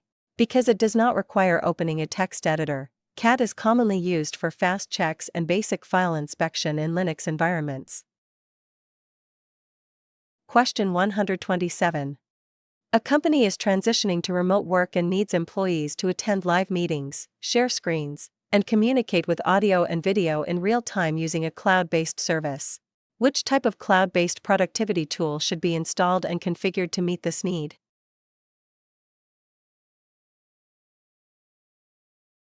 The answer is D. Video conferencing. Video conferencing tools allow users to communicate in real time using video and audio over the internet.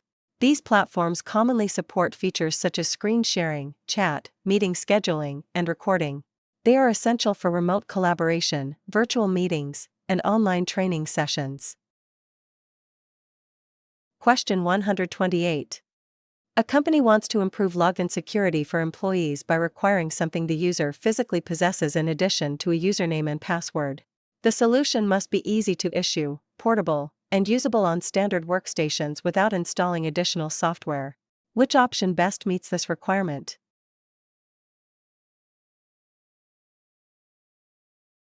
The answer is C. USB key.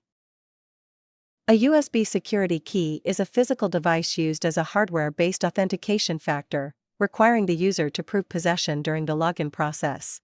USB keys are commonly used as part of multi-factor authentication to add an extra layer of security beyond usernames and passwords. In addition to authentication, USB keys may be used for application licensing, where specific software will only run when the licensed USB key is connected to the system. Question 129.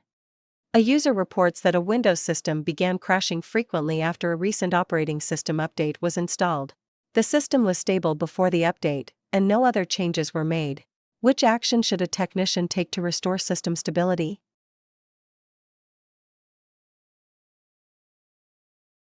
The answer is D.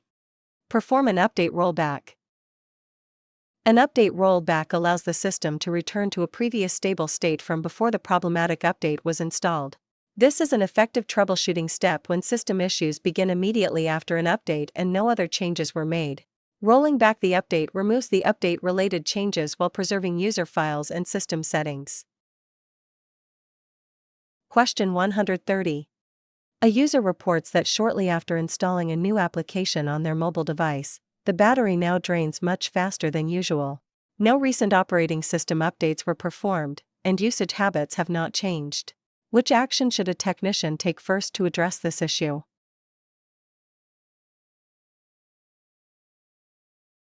The answer is C. Run a malware scan on the device. A sudden increase in battery drain after installing an application can indicate malicious or unwanted software running in the background. Malware may consume excessive CPU, network, or system resources, leading to rapid battery depletion. Running a malware scan is a simple and effective first step to identify and remove potential threats. This approach helps rule out security issues before attempting more disruptive troubleshooting steps. Question 131. Which Windows feature automatically stores user files such as documents or desktop on a network location while still appearing local to the user?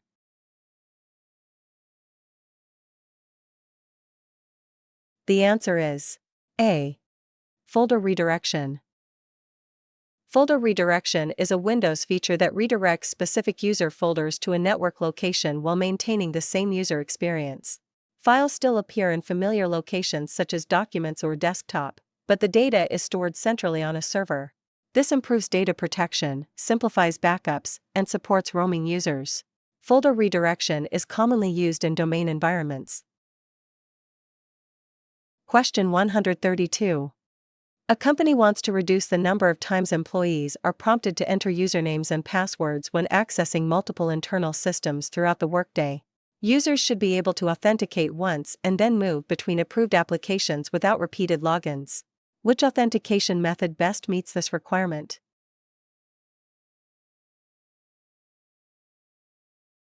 The answer is B. SSO. Single sign-on, or SSO, allows users to authenticate once and then access multiple authorized systems without repeatedly entering credentials, as long as those systems trust the same authentication provider. This reduces password fatigue and improves the overall user experience while maintaining centralized authentication control. It is commonly implemented in environments where multiple applications are integrated with a shared identity system. Question 133. An employee receives an email that appears to come from their direct manager and references a current internal project by name. The message asks the employee to urgently review an attached document and respond quickly. Which type of social engineering attack does this scenario best describe?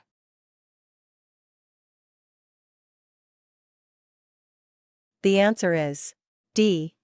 Spear phishing. Spear phishing is a targeted social engineering attack aimed at a specific individual or group. The attacker often uses personal or organizational details to make the message appear legitimate and trustworthy. This targeted approach increases the likelihood that the victim will interact with the message. Spear phishing is more focused and personalized than general phishing attacks. Question 134. A macOS user wants to securely save website logins, application credentials, and wireless network passwords so they can be automatically filled in when needed. The solution should be built into macOS and encrypted to protect sensitive information. Which feature is used for this purpose?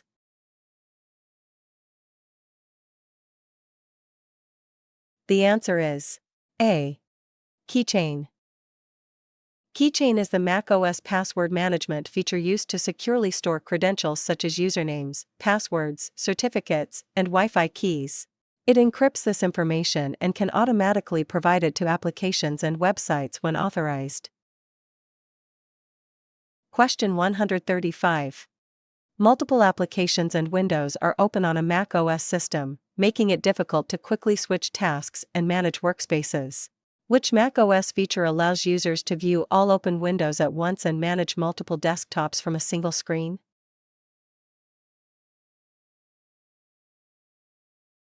The answer is C. Mission Control.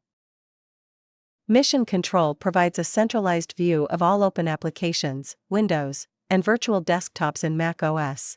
It allows users to quickly switch between tasks and organize multiple desktops efficiently. This feature simplifies multitasking by presenting everything in a single visual layout. Question 136. A user can access public websites without any issues but is unable to load an internal company website. Other users on the same network can access the site successfully. Which configuration issue is the most likely cause?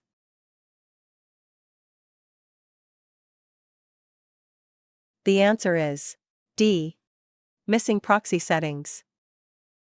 Some internal or restricted websites require network traffic to pass through a proxy server for authentication, filtering, or routing purposes. When proxy settings are missing or incorrectly configured, users may still be able to reach public internet sites but will fail to access internal or protected resources. This situation is common in corporate environments where proxy servers control access to specific services. Question 137. A user wants to sign into a Windows computer without typing a traditional password. The solution should use biometric or device-based authentication methods built into the operating system. Which Windows feature provides this capability?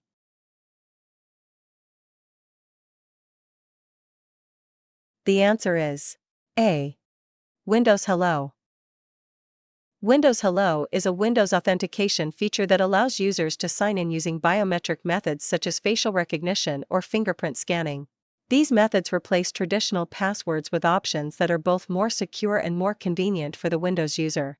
Because the authentication data is stored locally and protected by the device, it reduces the risk of credential theft and phishing attacks. Question 138. After completing malware removal on a Windows home system, a technician verifies that the infection has been eliminated and the system is functioning normally. Before returning the computer to the user, which step should the technician perform to help protect the system and support future recovery?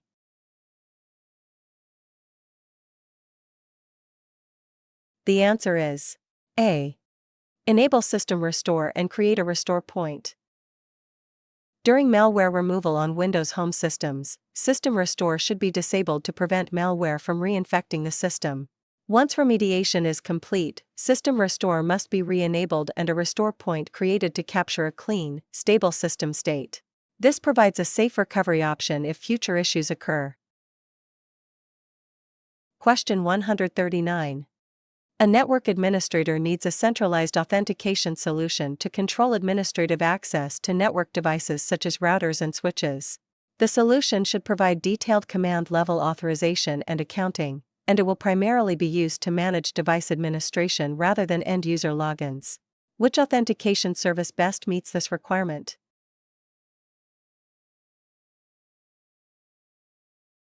The answer is C. CompTIA A.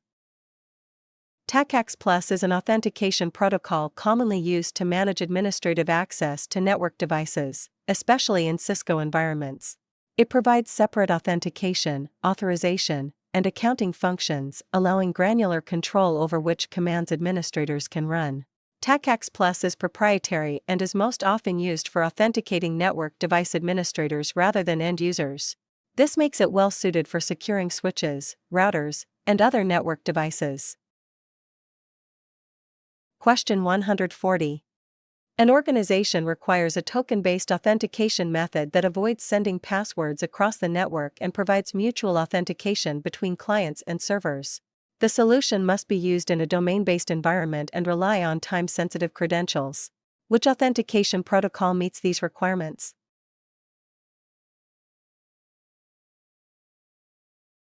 The answer is B. Kerberos. Kerberos is a token-based authentication protocol that uses a time-sensitive ticketing system rather than passwords to verify identity. These tickets allow users to authenticate securely without sending credentials across the network. Kerberos also supports mutual authentication, ensuring that both the client and the server verify each other's identity. Question 141. A smartphone owner wants to prevent unauthorized access to their device using the strongest built-in screen locking option available. Which method provides the highest level of protection against guessing and brute force attempts?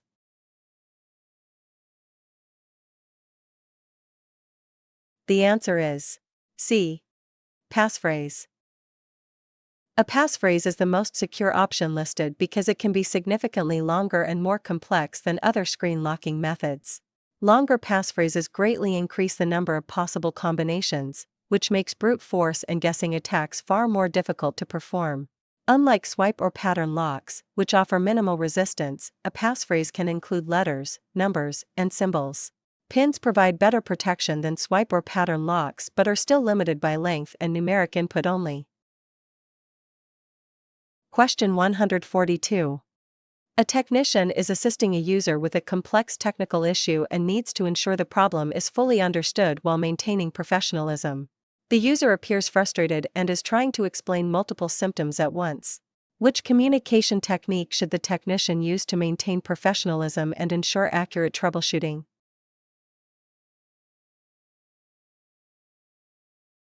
The answer is A. Avoid personal interruptions. Avoiding personal interruptions helps ensure the user feels heard and respected while explaining the issue. This means avoiding personal phone calls and refraining from checking text messages or social media during the conversation. By actively listening and taking notes, the technician can capture important details without missing key information. This approach builds trust, reduces frustration, and supports more accurate problem resolution while demonstrating professionalism. Question 143. A technician explains an issue to a non-technical user using the following statement. The DHCP lease renewal failed due to a misconfigured subnet mask, causing you to lose Layer 3 connectivity until the interface renegotiated with the gateway. Based on the above statement, what did the technician do wrong?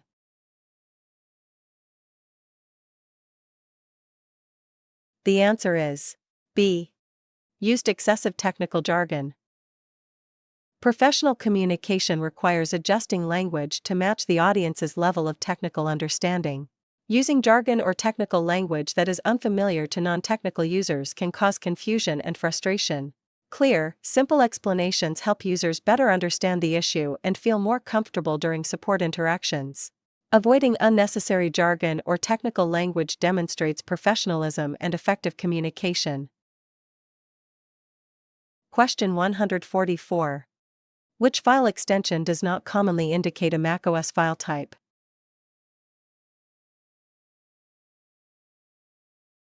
The answer is B. .exe.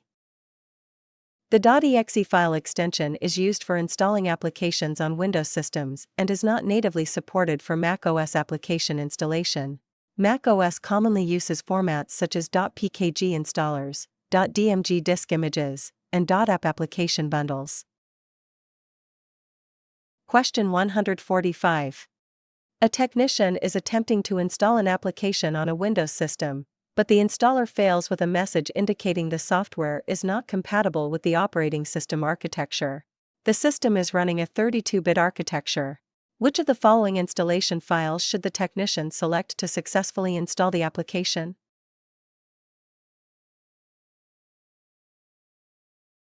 The answer is D. x86 installer.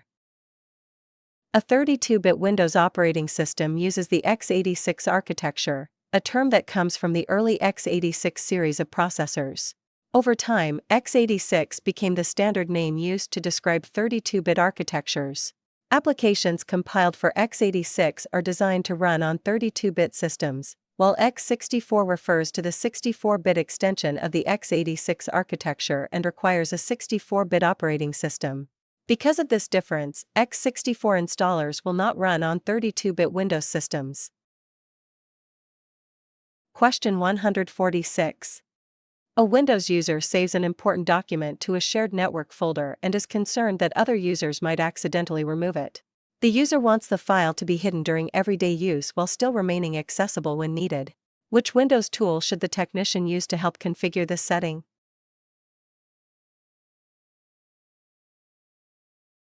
The answer is C. File Explorer. File Explorer is used to manage files and folders, including changing file attributes such as setting a file to hidden. Marking a file as hidden reduces its visibility during normal browsing, which can help prevent accidental deletion.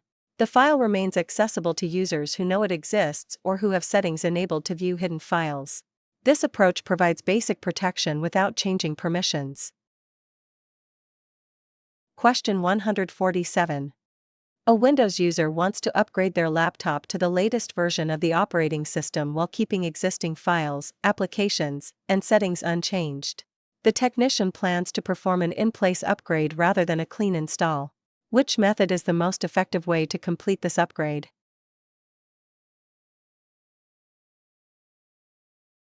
The answer is B. Use the operating system's built-in update tool. An in-place upgrade updates the operating system while preserving existing user data, installed applications, and system settings. The Update and Security section within Windows Settings is designed specifically for this process and guides the upgrade from start to finish. It automatically performs compatibility checks, downloads the required files, and applies the upgrade with minimal user involvement. Question 148. An IT team plans to deploy a major configuration change that could impact multiple systems across the organization. Before making the change in the live environment, the team wants to test it safely to identify potential problems without affecting users or production systems. Which change management step is used for this purpose?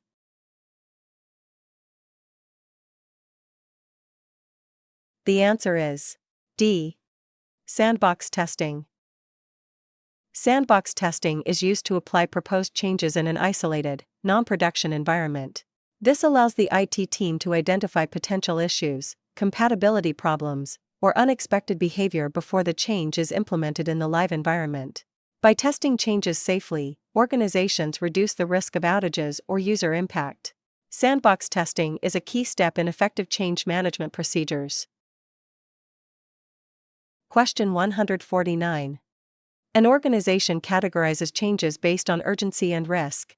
One change is well documented, low risk, and routinely performed, another requires review and approval due to potential impact, and a third must be implemented immediately to resolve a critical outage. Which change management types correctly correspond to these situations?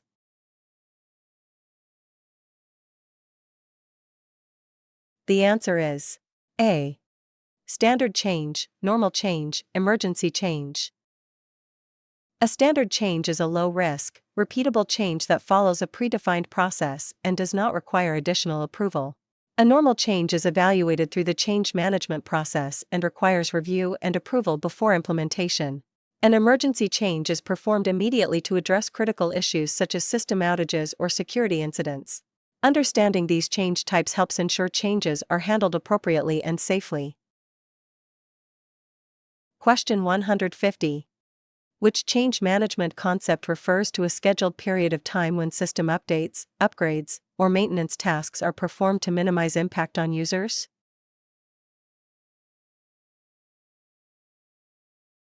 The answer is B. Maintenance window. A maintenance window is a predefined time period scheduled for performing system changes, updates, or maintenance tasks. These windows are carefully planned to minimize disruption to users and normal business operations. They are often scheduled during off-peak hours when system usage is low. Maintenance windows play a key role in structured and effective change management procedures. Question 151. A user reports that whenever they attempt to access their preferred search engine, they are redirected to an unexpected website instead. The browser settings appear unchanged. Which item should the technician examine first to identify the cause?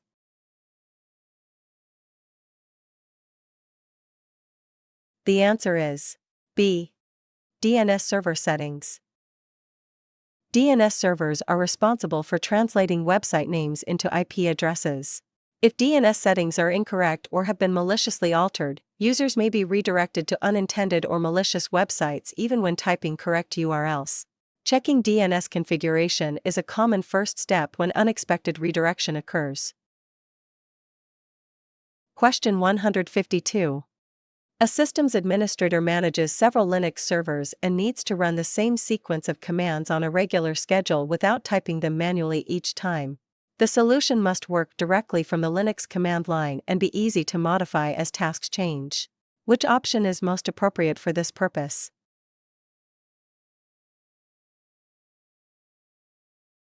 The answer is B.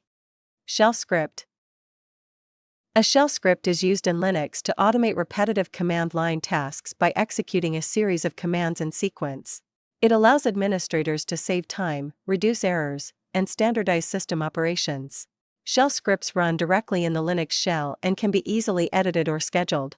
This makes them the preferred method for command line automation in Linux environments. Question 153. A technician is troubleshooting performance issues on a Windows server that hosts remote desktop services. Before making any changes, the technician wants to quickly verify how many users are currently logged in and actively using system resources. Which tool should the technician use to view this information?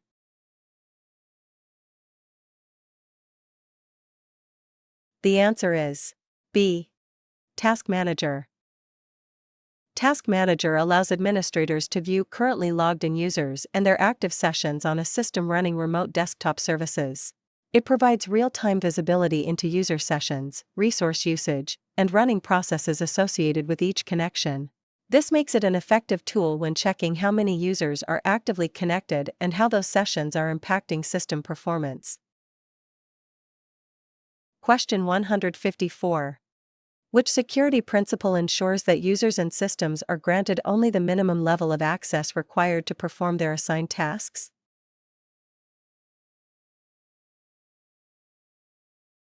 The answer is A. Least privilege.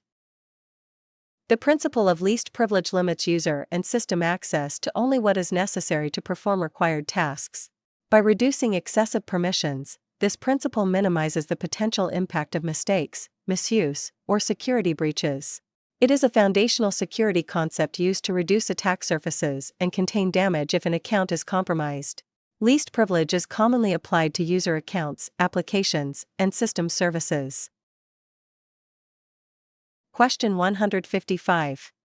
Which security model requires continuous verification of users, devices, and access requests, rather than relying on network location or prior approval to grant access?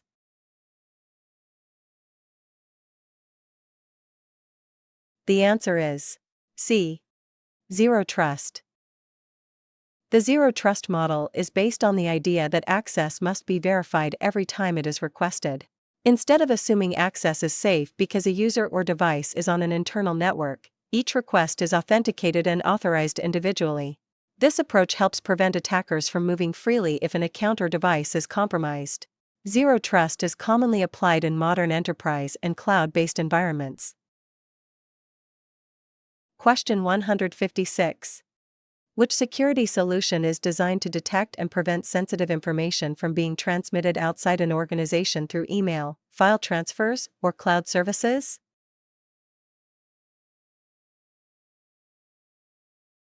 The answer is A. DLP.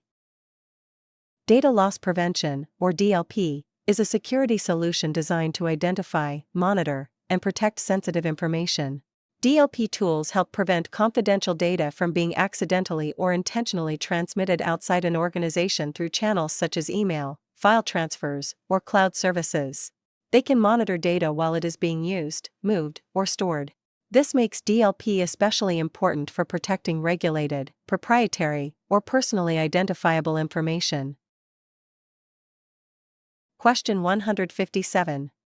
A user needs to connect their computer to an organization's centralized authentication and management environment so it can be managed by IT policies and user accounts. Which operating system edition supports joining a domain?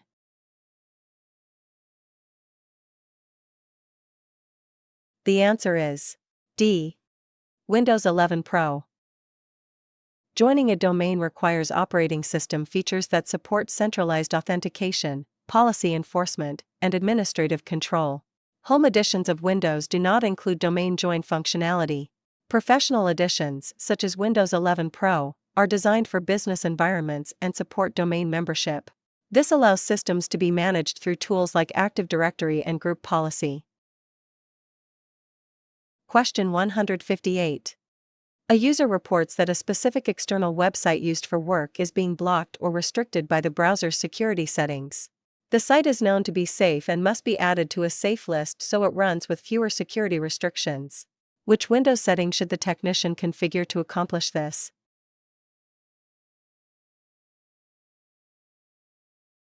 The answer is C. Internet Options.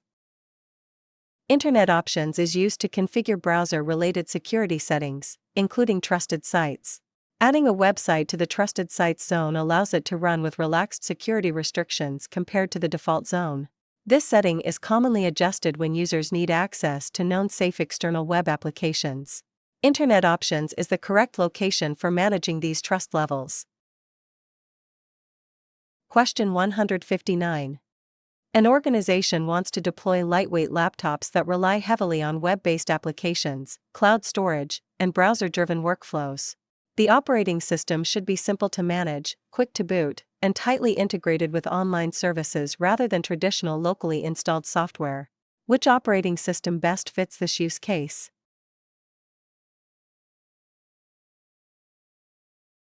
The answer is D. Chrome OS. Chrome OS is a lightweight operating system designed around the Chrome web browser and cloud-based services. It relies primarily on web applications and online storage rather than locally installed software.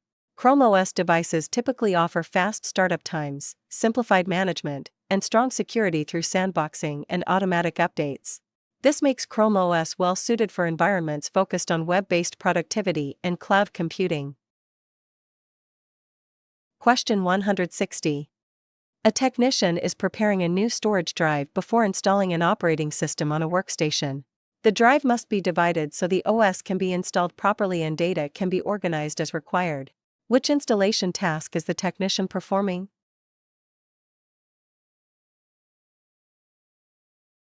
The answer is B. Partitioning. Partitioning is the process of dividing a physical storage drive into separate logical sections before installing an operating system. This step defines how space on the drive is allocated and allows multiple partitions for system files, data, or recovery purposes. Partitioning must occur before formatting and OS installation can proceed.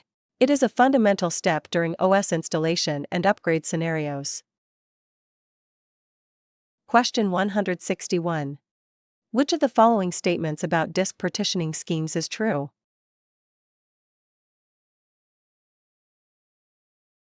The answer is C.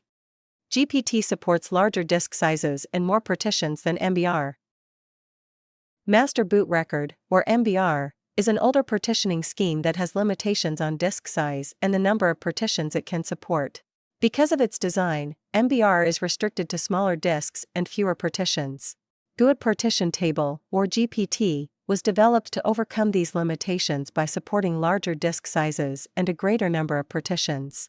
GPT also includes redundancy and integrity checks, making it more reliable and better suited for modern systems. Question 162. A technician is installing an operating system on a new drive and must prepare it so files can be stored and accessed by the OS.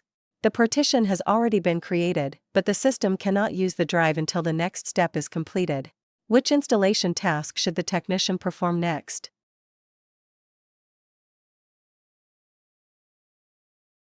The answer is D. Format the drive. Drive formatting prepares a partition with a file system so the operating system can store and manage data. This step occurs after partitioning and before the OS can use the drive.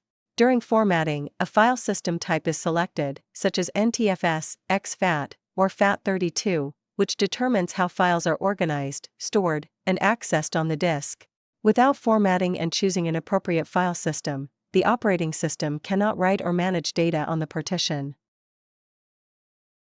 Question 163. A Windows user reports that their computer has become noticeably slower when opening files and launching applications over time. The system uses a traditional hard disk drive, and storage health appears normal. Which Windows tool should the technician use to reorganize data on the drive and improve performance?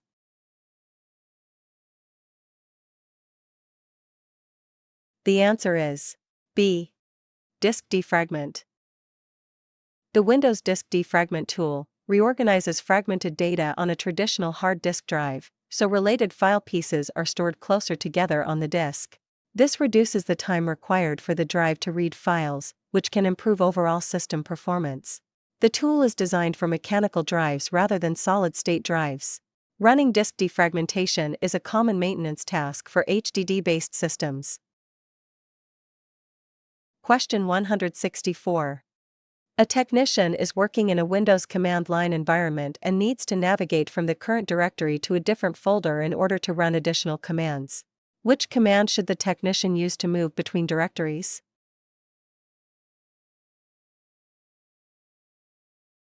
The answer is A.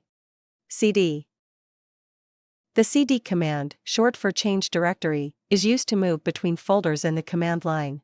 It allows technicians to navigate the file system so they can access files or run commands in different locations. This command is essential for working efficiently in a command line environment. It does not modify files and only changes the current working directory. Question 165. A technician needs to quickly confirm the exact version and build number of Windows installed on a user's computer without opening multiple settings menus. Which command line tool should the technician use to display this information?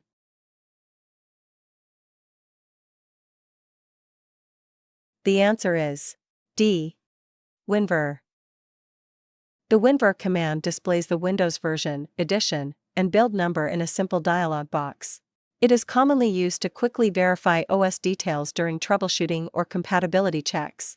This command does not modify the system and provides read-only information. Question 166. A technician determines that a system is behaving abnormally, and suspects malware that is deeply embedded, operates with elevated privileges, and actively hides itself from normal security tools. The technician wants to fully restore trust in the system. Which action would be the most effective way to resolve this issue?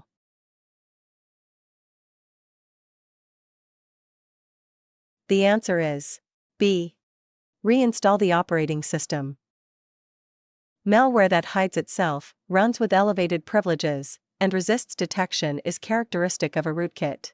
Rootkits integrate deeply into the operating system, making complete removal difficult or impossible with standard security tools.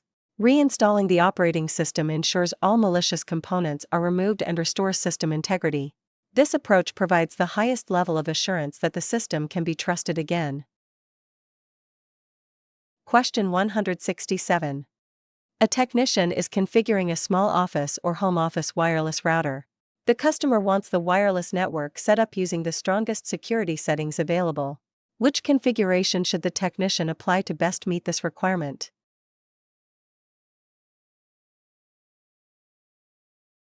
The answer is C. Configure WPA3 encryption. WPA3 is the most secure wireless security standard currently available and provides stronger encryption and improved protection against brute force attacks compared to earlier standards. It enhances security through features such as individualized data encryption and improved key exchange methods. When supported by the router and client devices, WPA3 offers the highest level of wireless network protection. This makes it the best choice for securing a modern SOHO wireless network. Question 168. A user reports multiple failed login alerts on an account even though no one is actively trying to sign in. Log review shows repeated authentication attempts using common and predictable passwords in rapid succession. Which type of attack best explains this activity?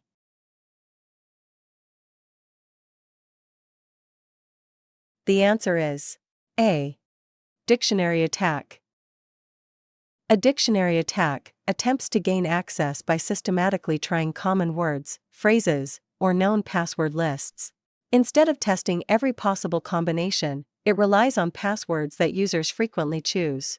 This makes the attack faster than brute force when weak passwords are used. Strong password policies and account lockout controls help reduce the effectiveness of dictionary attacks. Question 169. An organization discovers that sensitive company data was accessed and shared without authorization.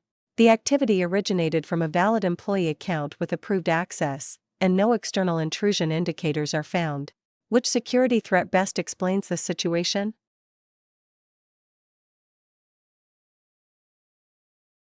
The answer is A. Insider threat. An insider threat involves a trusted individual within an organization misusing authorized access to systems or data. This threat can be intentional, such as data theft, or unintentional, such as accidental exposure. Because insiders already have legitimate access, their actions can be difficult to detect using traditional perimeter security controls. Monitoring, access controls, and least privilege help reduce insider threat risks. Question 170. A technician is copying a large collection of files between systems using a network link that frequently drops. The technician wants a solution that can continue the transfer from where it left off if the connection is interrupted. Which tool is best suited for this task?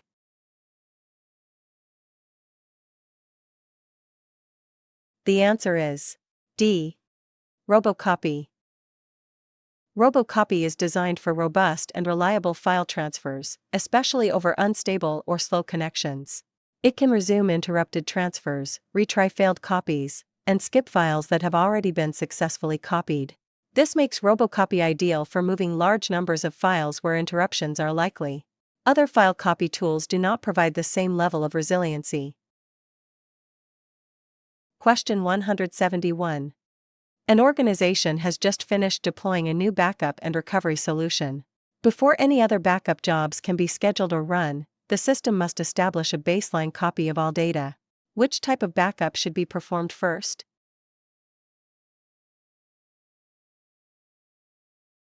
The answer is D. Full.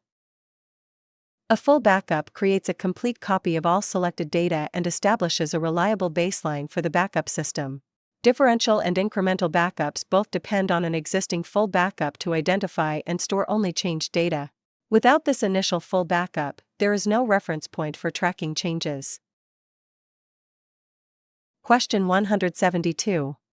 During an internal investigation, a technician is handling digital evidence that may later be used in criminal proceedings.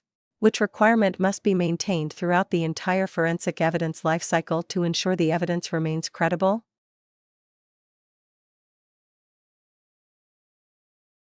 The answer is D. Chain of custody. Chain of custody is the documented record that tracks who collected, accessed, transferred, and stored evidence throughout its entire lifecycle. Maintaining this record ensures the evidence has not been altered or tampered with. It is essential for preserving the integrity and credibility of evidence, especially in legal or forensic investigations. Without a proper chain of custody, evidence may be considered unreliable or inadmissible. Question 173. During a security incident investigation, a technician is instructed to examine a computer that may contain critical evidence. The technician must ensure the original data remains unchanged while still allowing analysis to take place. Which action best supports data integrity and preservation in this scenario?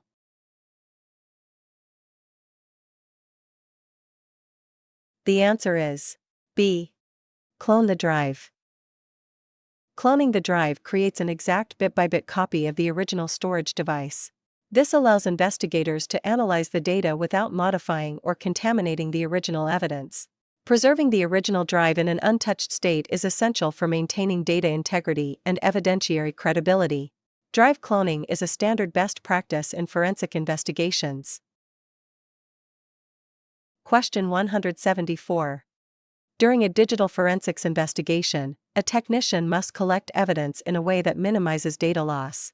Some data on the system is temporary and will be lost if the system is powered off, while other data is more permanent. Which forensic concept guides the technician on the correct sequence for collecting evidence?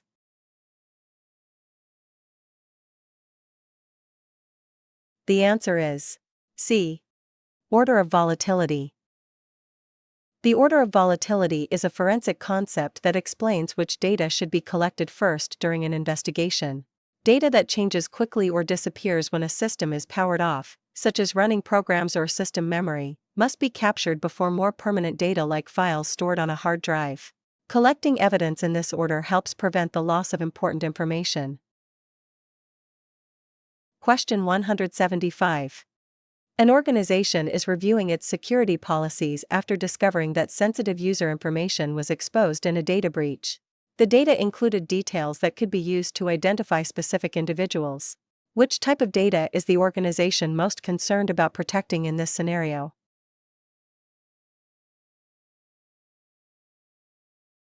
The answer is A. PII. Personally identifiable information, often abbreviated as PII, refers to data that can be used to identify a specific individual. This includes items such as names, addresses, phone numbers, social security numbers, and other unique identifiers. Protecting PII is critical because its exposure can lead to identity theft and privacy violations. Many laws and regulations require organizations to safeguard PII and limit how it is collected, stored, and shared. Question 176. A technician is evaluating environmental conditions within a data center to prevent hardware damage and ensure reliable system operation. Which factor is the most critical to monitor and control inside this environment?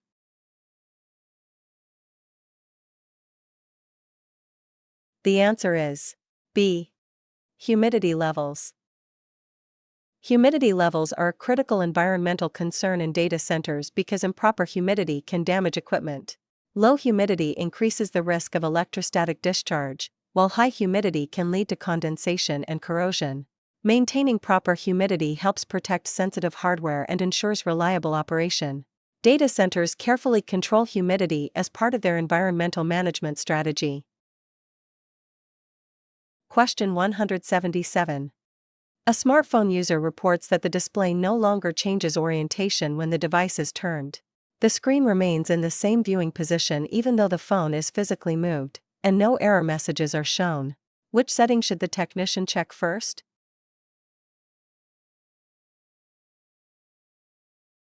The answer is C.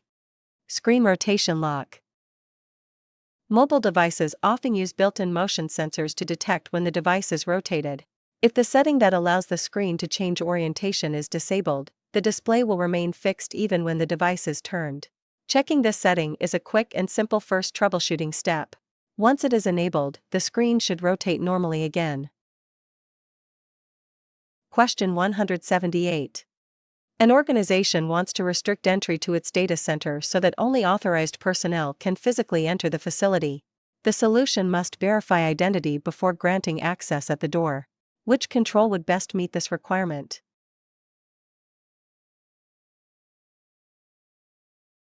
The answer is D. Badge reader.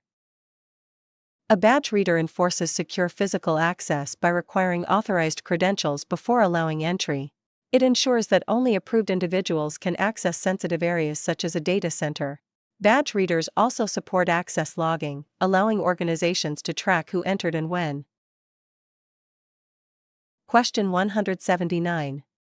A technician is troubleshooting a smartphone that is experiencing frequent crashes and is unable to receive operating system security updates. The device has installed apps from unofficial sources and system protections appear to be disabled.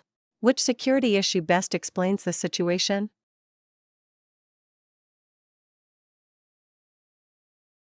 The answer is A. Root access or jailbreak. Root access or jailbreaking removes built-in operating system security restrictions to allow deeper system-level control. This can disable security protections, prevent official updates, and increase the risk of instability or malware. Devices with root access or jailbreak are more vulnerable because apps can gain elevated privileges.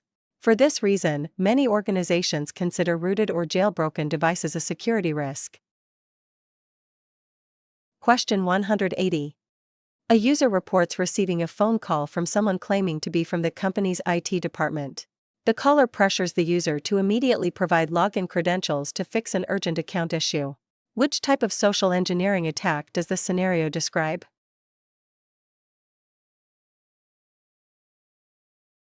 The answer is C. Phishing. Phishing, short for voice phishing, is a social engineering attack conducted over phone calls or voice messages. Attackers impersonate trusted individuals or organizations to pressure victims into revealing sensitive information. The sense of urgency is commonly used to manipulate targets into acting quickly. Awareness training and verification procedures help reduce the risk of phishing attacks. Question 181. An organization is permanently disposing of old magnetic storage media that once contained sensitive data. The data must be rendered completely unrecoverable before the devices leave the facility. Which data destruction method accomplishes this by disrupting the magnetic fields on the storage media?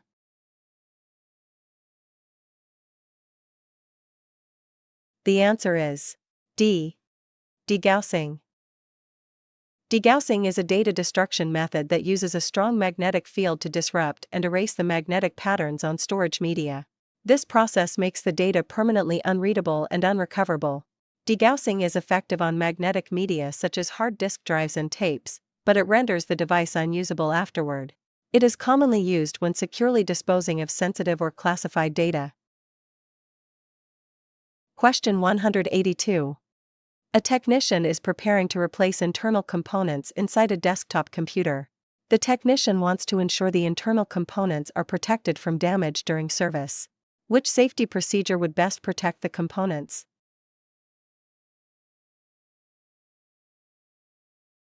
The answer is A. Use an ESD strap. An electrostatic discharge, or ESD strap, is used to safely ground the technician while working inside a computer. This prevents static electricity from transferring from the technician to sensitive internal components. Even small static discharges can damage hardware without being noticeable. Using an ESD strap is the most effective way to protect internal components during service or replacement. Question 183. A macOS user wants an automatic way to back up files so they can restore previous versions or recover data if the system fails. The solution should run regularly in the background and allow easy recovery of files over time. Which macOS feature should be used?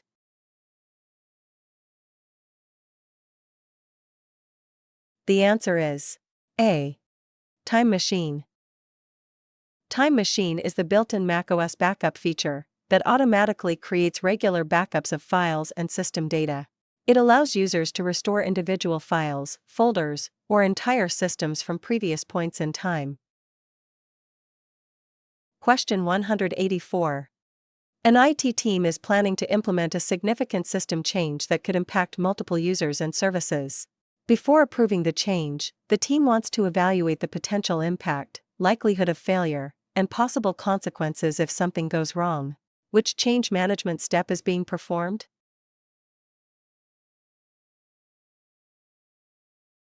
The answer is C. Risk analysis. Risk analysis involves evaluating the potential impact and likelihood of problems associated with a proposed change. This step helps identify what could go wrong, how severe the impact might be, and whether mitigation or rollback plans are needed. Performing a risk analysis allows organizations to make informed decisions before implementing changes. Question 185. After reviewing a proposed system change, an IT team notes that it could impact many users if problems occur, even though issues are not expected to happen often. Before moving forward, the team needs to assign an overall classification that reflects both potential impact and likelihood. What are they determining?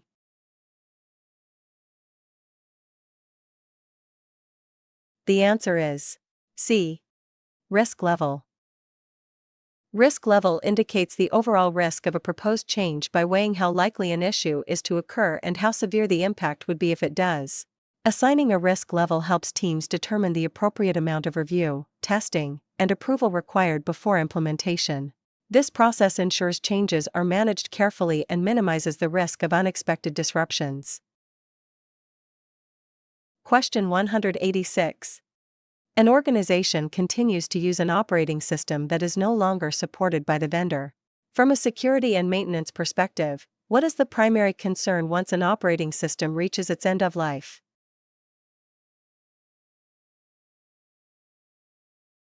The answer is D. The operating system will no longer receive updates. When an operating system reaches end of life, the vendor stops providing security updates, patches, and bug fixes.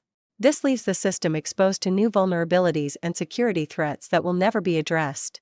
Continued use of an unsupported OS significantly increases security and compliance risks. Question 187. A macOS user is working in an application that suddenly stops responding and appears frozen. Other applications continue to function normally. The user wants to close only the unresponsive application without restarting the system. Which macOS feature should be used?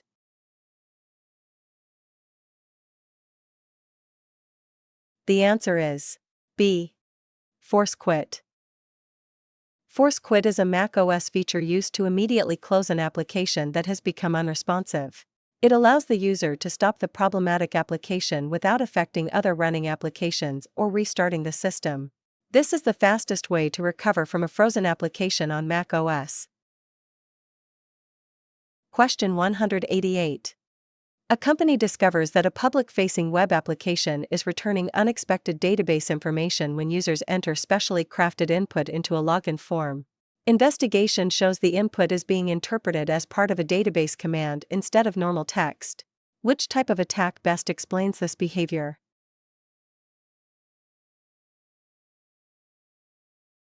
The answer is A. SQL injection.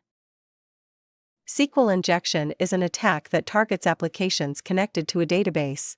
Databases use a special language called SQL, which stands for Structured Query Language, to store and retrieve information.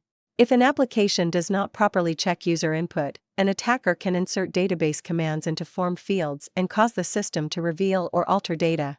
This attack takes advantage of poor input validation and can lead to serious data exposure or loss. Question 189. A user's computer is showing signs of disk issues, and a technician believes the boot drive may contain bad sectors. The technician wants to check the drive from the command line and view any errors without attempting to repair or modify the disk. Which command should be used?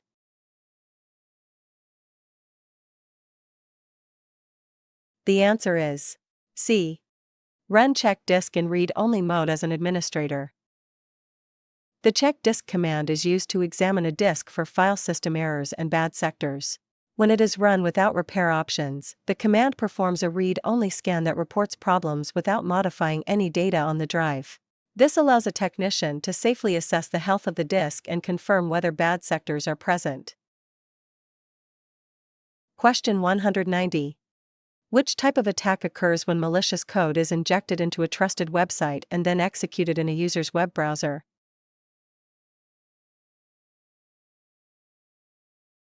The answer is B. XSS. Cross-site scripting, commonly abbreviated as XSS, occurs when an attacker injects malicious scripts into a legitimate website. When users visit the affected site, the script runs in their browser as if it were trusted content. This can allow attackers to steal session information, redirect users, or modify displayed content.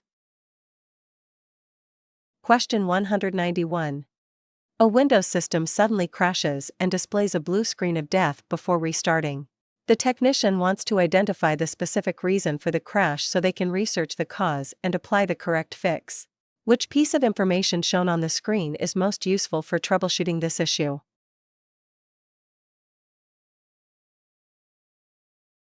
The answer is B. Stop code. The blue screen of death is a critical error screen that appears when Windows encounters a problem it cannot safely recover from. When this happens, Windows stops running to prevent further damage to the system. The screen displays a stop code, which is a short message that identifies the specific error that caused the crash. Technicians use this stop code to look up details about the issue, such as driver failures, hardware problems, or corrupted system files, making it much easier to troubleshoot the cause of the crash. Question 192. A technician is working on a Linux system and needs to quickly locate specific lines of text within a large log file to investigate an issue.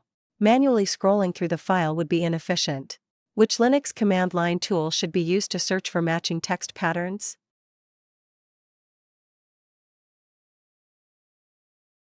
The answer is C. grep.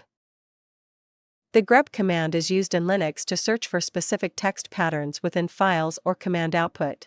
It scans line by line and displays only the lines that match the given pattern. This makes grep especially useful for analyzing log files and filtering large amounts of text quickly. Question 193. A user reports that when they sign into a Windows computer that is joined to an organization's domain, their network drives are no longer mapping automatically. The technician confirms that the user account is still active and permissions have not changed. Which of the following issues is the most likely cause?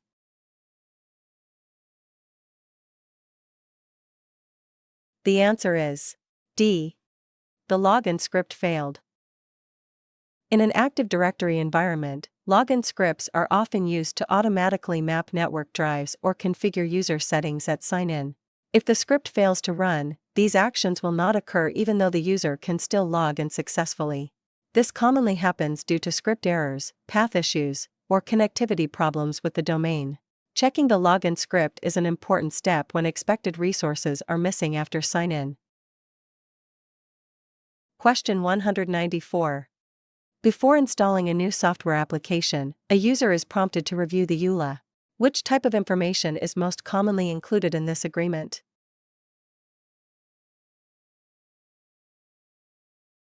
The answer is C. Restrictions on how the software may be used. An end-user license agreement, or EULA, defines the legal terms for using software, including usage restrictions and limitations. It commonly specifies how the software can be installed, shared, or modified. Users must accept these restrictions before the software can be used. Question 195. An organization processes customer payment transactions and must follow a specific security framework designed to protect cardholder information. Which standard focuses on safeguarding credit card data?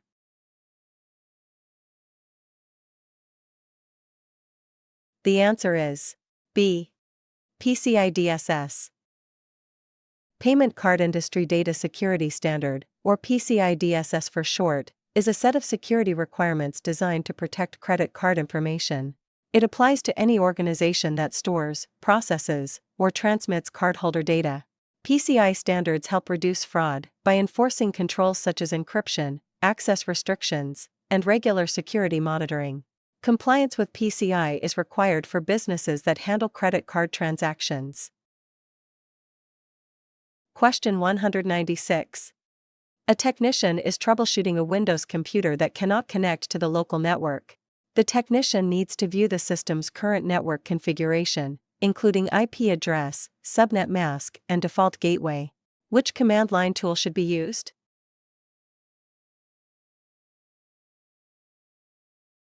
The answer is A. ipconfig.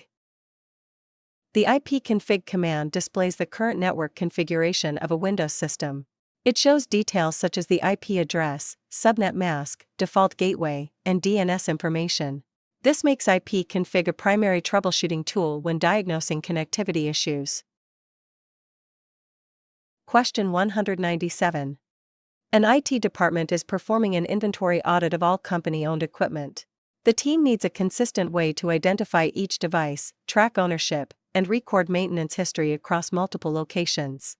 Which documentation best practice should be implemented to support this process?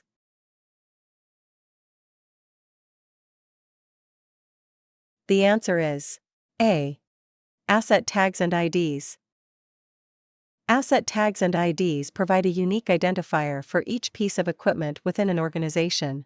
They help track ownership, location, warranty status, and maintenance history throughout the asset's lifecycle. Using asset tags improves accountability and simplifies audits, troubleshooting, and replacement planning. This practice is a key part of effective asset management and documentation. Question 198. A technician is writing a script using the Python programming language and needs to save the file so it is recognized and executed correctly by default. Which file extension should the technician use?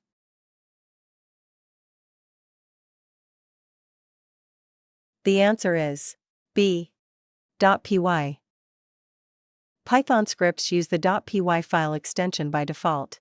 This extension allows the operating system and Python interpreter to recognize the file as Python code. Using the correct extension ensures the script executes properly. Question 199. A user reports that account passwords continue to be compromised even after changing them multiple times. Security logs show no signs of brute force attempts or phishing emails. The technician suspects malicious software that secretly records user input. Which type of malware best explains this situation?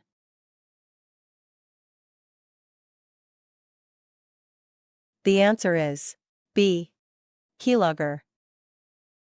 A keylogger is malware designed to secretly record keystrokes entered by a user. This allows attackers to capture sensitive information such as usernames, passwords, and credit card numbers without the user's knowledge.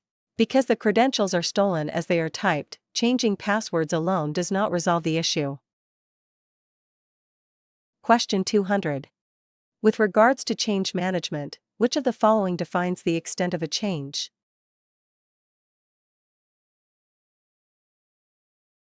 The answer is C. Scope. Scope defines the extent of a change by clearly identifying which systems, users, processes, or components are included and which are excluded. This clarity helps all stakeholders understand exactly what the change will affect and what will remain untouched. By setting these boundaries up front, scope helps prevent unintended changes and limits scope creep during implementation. A well-defined scope also supports better planning, testing, and communication throughout the change process. Wow! You have completed 200 questions. How about one more question, as a reward for your hard work? Question 201. A technician is choosing between two wireless security standards for a network that includes older client devices. What is a key benefit of using WPA2 rather than WPA3 in this situation?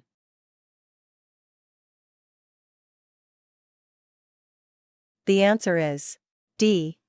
Better device compatibility.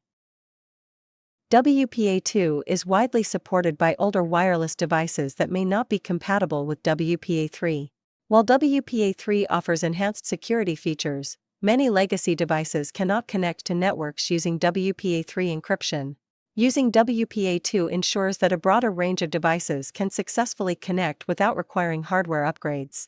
This makes device compatibility a primary advantage of WPA2 in mixed or older device environments. Congratulations on completing our CompTIA A Plus Core 2 practice exam. Your dedication and effort are truly commendable. With this milestone behind you, you're one step closer to earning your A Plus certification. While you've already accomplished a lot, a bit of extra review never hurts. With that said, feel free to revisit our free training videos or take another round of the practice exam whenever you'd like. It's all about making sure you're fully prepared. So stay confident, give it your best, and remember, we're cheering you on all the way.